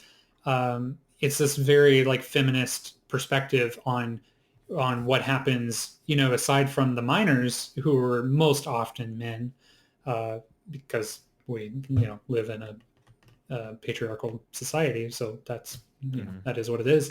But that feminist perspective really shares this emotional dimension of what I'm talking about in the work. And it's a huge part of it. But anyway, I'll share a bit of this writing. This is kind of more of a research piece, me bringing to light some of the Appalachian fatalism as it comes up sort of in media. In Mm-hmm. 1968, the Hominy Falls mine disaster befell Nicholas County, West Virginia. A containment wall was breached by mining equipment and a torrent of water blasted through the mine, trapping 25 men underground. Of those 25 miners, all but 4 were rescued in the first televised mine disaster. Miners from the mine were broadcast over the evening news to deliver Appalachian fatalism to the world in their response to the fallen workers. I have transcribed a television broadcast from this time which sums up the perpetuated fatalistic attitudes of West Virginia mine workers. So this is a quote from a guy who was working in the mines when this disaster occurred and he escaped with his life. And he says, coal is the life of this region. The men who work it often are men whose fathers worked it and whose sons will work it. There's a certain pride among them in being the ones who go down into the mines to get out. To get it out, to get the coal out. I find that people work in the coal mines because they like it. I started in 1926 and I've had different chances to get out of the coal mines, but I stuck with it because I liked it. I would like for my boy, he's 15 years old now, to get whatever education, but regardless of how high of an education he will get, I still would like to see him be connected with coal mining. And then this news reporter asks him, do the hazards of the mine bother you? This is in response to the disaster that just happened. Mm. No, nothing at this age. No, because I don't care. I don't care. I don't have much time left anyhow. So that total just, they know. There's, Mm-hmm. that's the fatalistic attitude. Wow. Wow. I I, think I that's have interesting. to I have to say, like, this is just, I'm a person that just loves like transference and I don't know what the right word for it, but just like metaphors, and where my mind goes with all this, like, not to like detract from this like very real story, um, is just like, I mean, coal mining is such a good frame really to um, put our current situation Yeah, in, you know what I mean? Like, just in general, like, you could be a coal miner, you could be an office worker, totally. like, I mean, just like the coal gets into your lungs, like the stress of sitting in an office all day, like, gets into your bones. You know what Yeah. I mean? The it's just so strange because this is really just like coal. Am I making the right analogy here, or maybe do I have me right here that coal can like turn into a diamond? Is that Yeah, it's is that enough true? pressure. Yeah. Yeah, under enough pressure, coal can turn into a diamond. It's just like such a uh industrialist, because a lot of time when we think about industry and in the time of industrialization and stuff like that, we think about this separation from nature, Yeah. and this is where the whole romantic Right. movement Right. stem from, and nature experience and getting out of the nature and escaping and fleeing and going to your cabin in the woods Yeah. or whatever. But like, this is almost, this is again another paradox in a way, because this is such a pure interaction with the natural world to go off and do all of these incredibly kind of like destructive and like unnatural things that Right. also, but not just, also help a lot of good things Yeah. arguably happen. Right. Like, Of course. Yeah. yeah. And But I that's, mean, but the good thing, it's the fatalism. It's right. Because even working, yeah. I mean, your dad, all these guys, they go to work and it's the economy and I'm having a family, I'll feed my yeah. family. It's good Right. stuff, Right. but at what cost? Yeah. Yeah. It's Yeah. this is the fatalism. Yeah. Right. hmm Right. hmm Wow. Um, I This is mind wanted to blowing. share just a little bit of Jean Ritchie too. She has this a cappella song that she wrote actually in response to the Hominy Falls disaster. So this is at the same time. Um, and if you've never heard the name Jean Ritchie, do yourself a favor and just YouTube or whatever. Look her up and listen to it. She has just like her voice encapsulates the feeling of Appalachia just perfectly. It's amazing. She was a dulcimer player and wrote some really radical songs, especially for her time. Just amazing human being, love her. So she wrote this song in response to the same disaster around the same time. Um, so I was writing here, in lyrical Appalachian folk music, the legacy of sons becoming coal miners becomes an expectation of their fathers, but protested by mothers. Kentucky-born Jean Ritchie laments in the disaster ballad West Virginia Mine Disaster, written following the Hominy Falls mine disaster. And I just have the whole song is full of good stuff. But she says, there's Timmy 14 and there's John not much younger. Soon their own time will be coming to go down the black hole. And it's just like, holy fuck, It's like the heaviness. Dark, literally Yeah. and figuratively. Yeah. So yeah, Wow. some of that, a lot of this work, we were talking about like the aesthetic and stuff too. This is the kind of source material, it's not visual, but this is what I'm absorbing when I'm thinking about all these things. And it certainly, I think it shows up in the way that I choose to visualize stuff. Just thinking about these words that these women and people have written, about these events that have happened. Indeed, yeah. I mean, it's all encompassing, this work. This is, I mean, visually, and I feel like I'm in a coal mine, but I'm in a video game at the same time. It's multifaceted, which is just very impressive to be able to tie all of this stuff together. You know what I mean? Yeah, and what about you and music? So you're also playing music. We talked a little bit earlier about playing the brass instruments, but you also play some coal mining music, right? Yeah. Oh yeah. Let me jump to it. There's actually, and I'm going to share this with your listeners, but there's an Easter egg. So in true video game sort of fashion, there's a hidden Easter egg in the thing. So if you look at the map, you can see this node that's kind of off on its own. It's out here in the darkness. And this is actually a figure of myself. And this is a reference back to this other piece that I want to maybe touch on if we've got some time, called Energy Extraction. This is the thesis piece that we were talking about. But before I jump to that, oh, geez. Yeah. If you click on that, you'll see I have a performance here linked of me playing Billy Ed Wheeler's Coal Tattoo, which is a song about somebody who got hit in the head down in the coal mines and left this mark on his head, and he calls it his coal tattoo.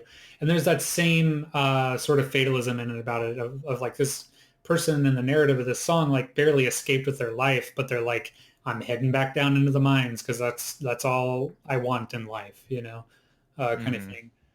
But so I've been collecting and performing these ballads. The book Fahrenheit 451? Did you ever read that one? I feel like long time ago. Yeah, you don't need to remember anything about it. It's actually what it's about. Yeah, the very end of the book. Ray Bradbury has this really fantastic idea of because the whole book is about burning books, about eliminating knowledge. So this character who wants to preserve knowledge escapes this dystopian sort of situation and finds this group of people hanging out by some railroad tracks who are dedicating their lives to memorizing the text of books. And so they become the book. So like he meets these people. I don't remember the books that are specifically referenced, but like somebody is like, my name is Aesop's Fable, like they now are the book, and their life is dedicated to preserving it. And I really liked that idea. And I think oral history, of course, it's about, sort of being a vessel or a container of this cultural knowledge. So I sort of started this mission of learning a lot of these disaster ballad songs so that I could carry them on through not just write about them on an internet, exposition, but go out into the world and perform them, tell people the story, be a storyteller. So I have a performance here. I have another piece that's it's actually a virtual reality piece where you're endlessly falling down a mine shaft. But here I projected it into a gallery space and then performed the songs with it sort of going on behind me. And this was in Serbia, actually. And it was because I was there studying their coal mines and looking for folk songs in Serbia. And we had this really excellent conversation in the gallery after performing the music about how they actually don't really have disaster ballads on the subject there. And the people who showed up and were in on this sort of conversation we were having, it was really interesting to hear, them sort of become aware that we have this sort of particular history of preserving events through song in this way, and some of the cultural differences between coal mines in Serbia and coal mines in Appalachia, that, why we have these songs and they don't, which is actually kind of rare, because I collect disaster ballads not just from Appalachia, but also from Canada and other parts of the world. And so they're actually kind of a common phenomenon. But I found, at least in the research I've done so far, that Serbia, not so much. And it's a very big cultural thing. Yeah. So I like to go and perform. And of course, when I perform these songs in Appalachia, it's the same thing that Gene Ritchie and Hazel Dickens was doing. They're reaching out to people in the region through a medium that they know and love, which is like folk music, to sort of get them to get to these ideas, or to talk about really difficult things to talk about through song. So that's something that I have been doing too.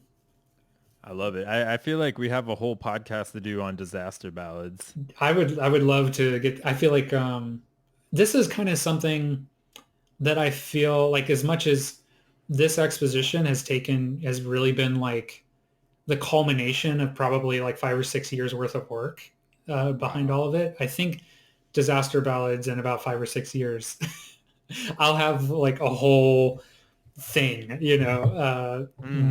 more to do on it. But as you know, I do also have the energy extraction piece, which is a total extension of this is disaster incredible. ballads. Yeah. This is, I wish I could have been at this. This looks amazing. Tell us a little bit about this. This was my and actually this and the work I was doing that showed up in the exposition were kind of going on at the same time. But all of that work, I wanted a place to publish it, and it wasn't really part of the thesis, because the thesis was more around the idea of the disaster ballad. And in particular, this whole piece ended up being about the Sago mine, which let's set the scene here. Huh? I was just saying, let's set the scene here. What are we looking at here? What's happening? Okay, yeah. You are seeing, so we mentioned, it's actually fortuitous that we started talking about Guca and brass music, because a big part of my identity is the tuba, and I play the tuba, and I see, well, let me describe what you're seeing then. This is a live performance. I do have some video capture of it so that people can kind of see it, but I don't consider video the sort of correct representation of the piece. It has to be performed in my mind.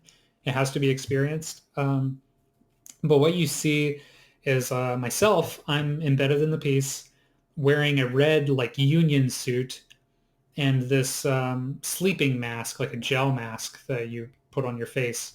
It actually like relieves stress in your muscles, cools your face. I call it a sleeping apparatus. But they have this very disturbing sort of look. They look like a death mask or something. So I'm like Mm. wearing this mask in a union suit in a hospital bed, and I've got a tuba wrapped around me, a sousaphone Mm. actually.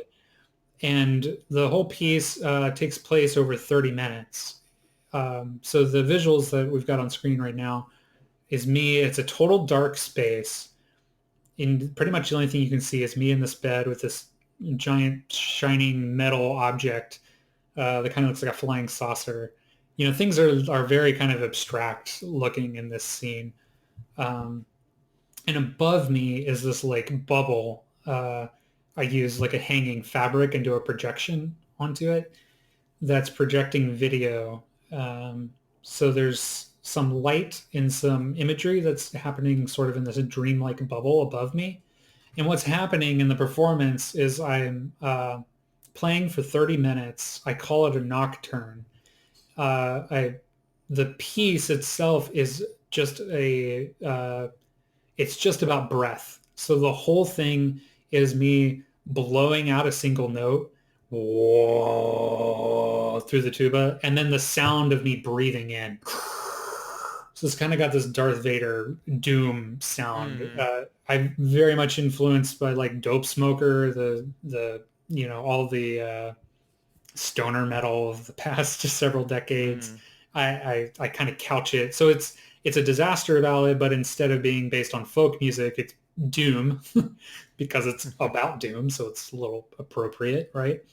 Um, and the piece takes place over 30 minutes. So this is the miners who died in the Sago mine collapse. They actually died of carbon monoxide asphyxiation.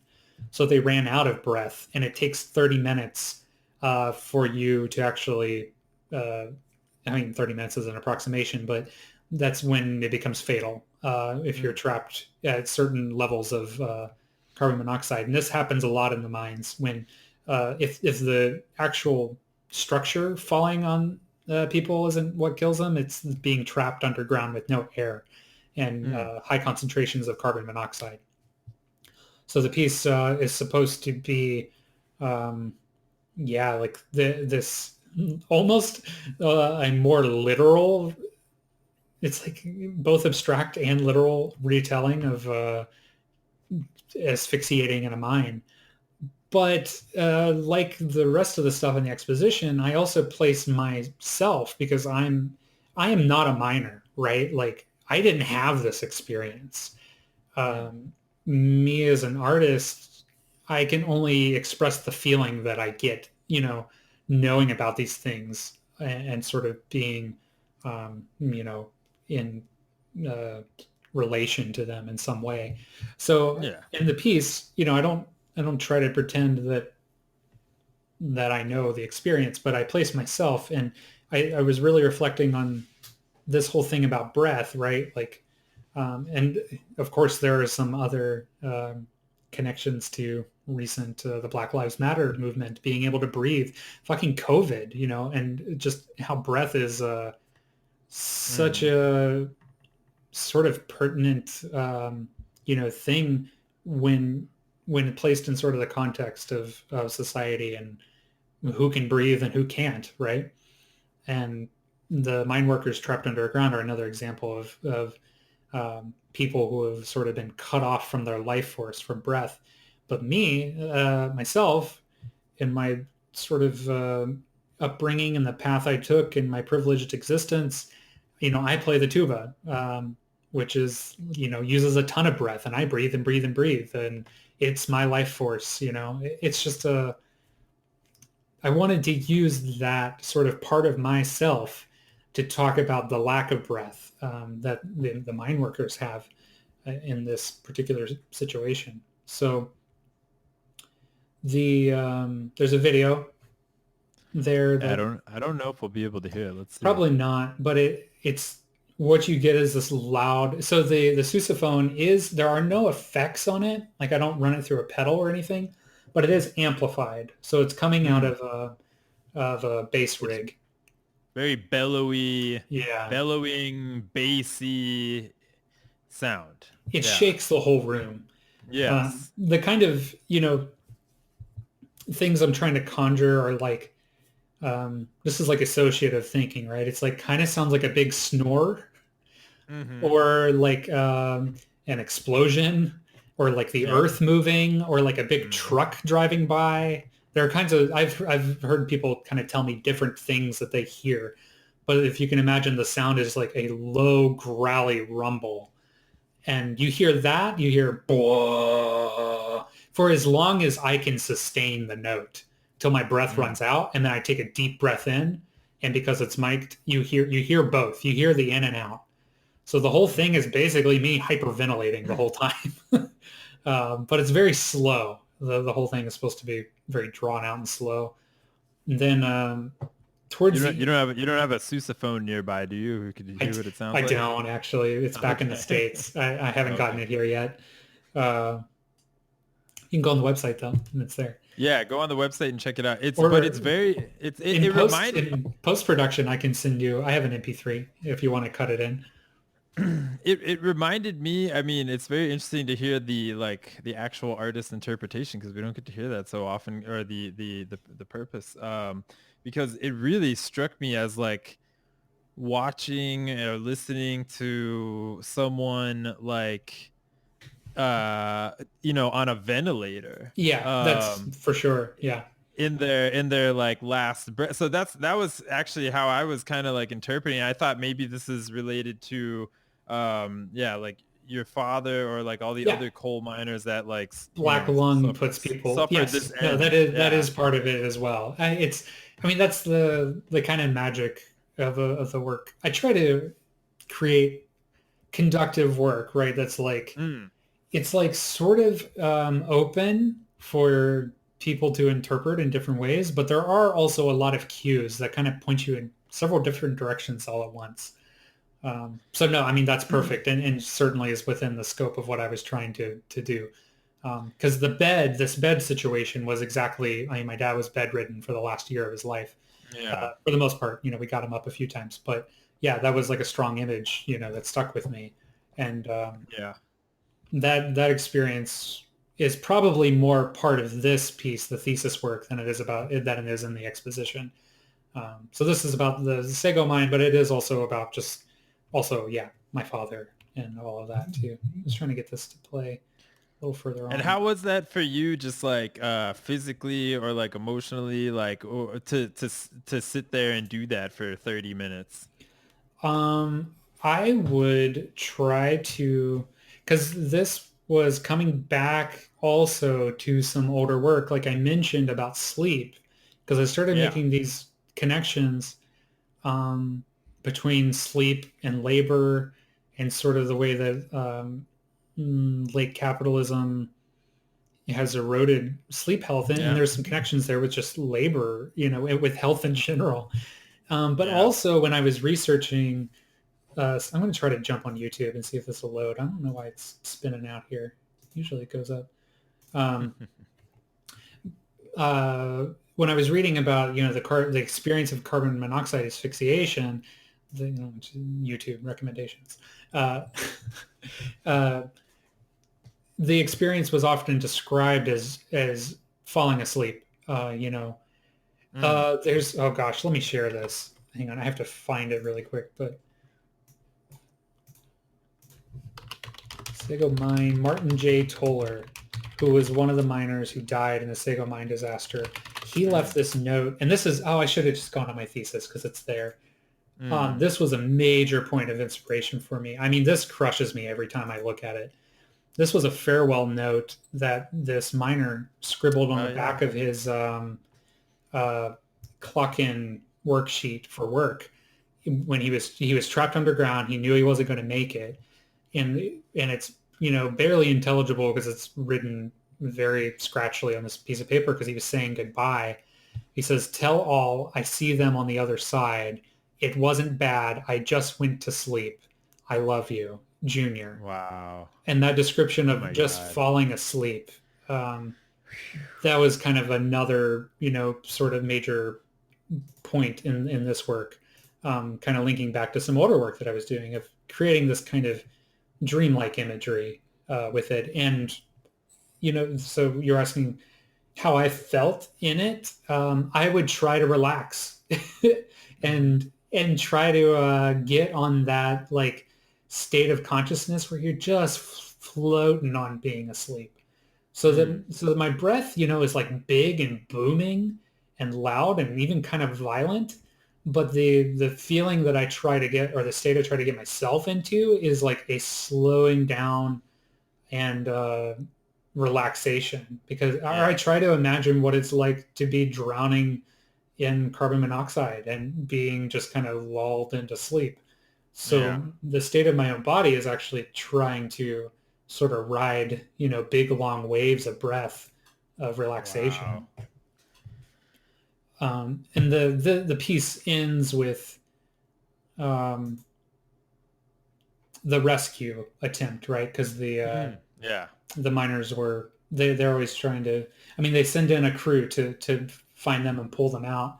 So I actually have these people who come in wearing miner helmets in the darkness, and they actually lift me up on a rope, suspended in air, still with the sousaphone, and I actually breathe. They're there at the very end, because what happened with the Sago miners too is they were kind of just too late. They almost made it to them in time. There was one survivor who suffered terrible brain damage because of the lack of oxygen. It affected his brain for the rest of his life. And so the end of the piece is these people come in and they try to hoist me up, and I breathe sort of my last breaths. Then they lower me down and carry me off the stage. Wow. Yeah, it's pretty visually and orally stunning. So if you're watching this, you can see it, but you have to go on the website to get the full experience. Yeah, or half these. Yeah, I've done it. This was at University of Florida for the thesis project, but I've did a tour around the U.S. I was mostly wanted to do like DIY punk kind of spaces like that, and rural areas is where I was most interested in performing this. So when I was in the U.S. and I had all my stuff together, I was doing this as a tour a little bit. Amazing. Yeah. And maybe one day when I get all I just moved to Norway 6 months ago. So not in the pandemic and everything. So I'm not exactly out there breathing all over people right now. Yeah. But maybe again in the future. Yeah. I would say watching, if you go on Ernie's website, there's a lot of tuba or sousaphone going on, and there's a lot of breathing on people going on. It was just a bit. The tuba baths, the tuba baths, and just go explore. There's a lot of beautiful things on there, and I was like sitting there watching. I was like, wow. I was like, this would never happen now. Very, very not happening right now. Not COVID friendly. Well, this is amazing, Ernie. I know. You gotta go soon. Yeah. So probably got enough material, right? Yeah. Oh, for sure. I was just gonna ask you a few other questions before we leave. I don't know how much time you have. Yeah. You're fine. We're good. So as we're rounding up here, in our hopefully first of many podcasts, because there's a lot of interesting work you're working on here. So would you say like trying to like grasp this idea of electracy, like is this like your electracy in action, or is that the right way to like refer to it? This like these exhibitions that you're doing, is this an example of electracy? I would definitely say so, and I think Gregory Ulmer out there, Ulmer would agree. He would agree. He would absolutely. That was kind of the thing is, like I said, I was already doing these things, and then I sort of met Ulmer through Jack Stenner in our graduate seminar. He was sort of teaching us it was his latest book at the time called Avatar Emergency, and we were making work about a Superfund site in Florida in Gainesville. You probably know something about this. Basically, this was it's a toxic site that's got cancerous material. It's located we have a lot right across from Ward's in Gainesville, north side of Gainesville. And so it's a site that's been poisoned actually by like pine tar industry, treating like telephone poles in boats and things like that. So we were creating work like an environmentalist work together with that. And part of our sort of collective effort was we were all being introduced to this idea of electricity because this was in the art and technology program. So, part of the idea was to take sort of Ulmer's teachings and ideas with this and apply it, to our art practice. And that was where we all kind of got a crash course on the theory. But, like Gregory and I had resonated really well with each other. Mm-hmm. And he was the one constantly telling me, like, this thing that you're doing, it's electricity. So, go ask him. The guy who wrote the book says, yes, it is. So yeah, maybe I'll trust him. Should get Ulmer. He would talk to you for hours. He's a wonderful speaker and really entertaining person to speak with. I love to find people who are threading together all of these different things in different ways: nature, culture, society, politics, work, all this kind of stuff, and knitting it all together. And I just found that, you do this in a really unique and powerful way. So this is why I wanted to talk with you today. And I'm a big fan of all your work, and I'm glad that you're here in Norway. And hopefully we can collaborate more in the future on any kind of stuff. I think we're all trying to fix some things. Totally. Little bits and pieces here and there throughout. I'm thrilled to be here in Norway. It's been a really interesting experience so far, and I know it's going to continue. For like you said, the way that we sort of met was so off the cuff, and the way we've stayed connected has been really interesting. And now that I live here, it's just that much cooler that we know each other, and I'm thrilled that you brought me onto the podcast. I listen to the podcast, and I'm a big fan, and I love the things you talk about. So it's great to get to participate.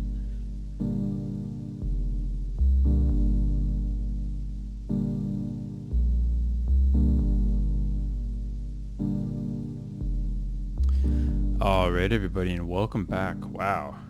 Thanks for sticking around. Hope you enjoyed it. And thanks so much for Ernie coming by to spend this time and really go through his project and his work in great detail. I find it quite amazing. I just absolutely love the vast amount of threads of theory and different elements that are coming through in this work, in Ernie's work, and I just think that he puts it together in a very unique way that I've never seen before. So thank you, Ernie, for coming to share, and please go and check out ErnieRoby.com, and I'll definitely leave the link for that and all of the other pertinent information about Reclamation Project and other projects that Ernie has been working on. And we look forward to seeing what Ernie's got to work on into the future, and I'm sure he'll be back again here on the podcast. With that being said, we've talked about such a vast amount of information here today, and I think most of it speaks for itself, but I always like to just cherry pick a little part out that really struck me, and it was really this idea of verticality. And I don't know about you out there listening, but this just really struck me because for so long, and I think a lot of us do this in research and in theory, we think about things on spectrums, in this kind of like linear way. But this idea of verticality just really struck me. I don't know exactly what it is, just a kind of a different paradigm. It's like a paradigm shift in how to look at things instead of, kind of across on this horizon looking from the bottom to the top, but it's also a type of spectrum or some kind of continuum. So this idea of being down deep in the cockles of the earth, mining coal in a cave somewhere, rising up to the surface level where the humans and the more than human beings are residing, thriving, and dying. Families, businesses, all this happening up on the terrestrial area, and then moving all the way, as Ernie told us, to the coal's actually powering the telescopes and all of the research materials at the observatory to look for life on other planets. It's just really blew my mind, I have to say. Just that journey from all the way down there to all the way up there. It's really incredible, for better or worse, what we humans are up to here on Earth. So I'm really thinking a bit more vertically now. So thanks for that, Ernie. Anyways, everybody, these are my transnational perspectives for today. I'm your host, Josh, and I thank you so much for listening. If you haven't already, you really enjoy this work here, please consider becoming a patron of the show at patreon.com. You can find our Patreon link on transnaturalperspectives.com, as well as links to our blog and all other information about the show. So please, as usual, feel free to hit me up through social media or an email. I really enjoy hearing from you. So until next time, everybody, get outside and get some perspective. Thanks for listening.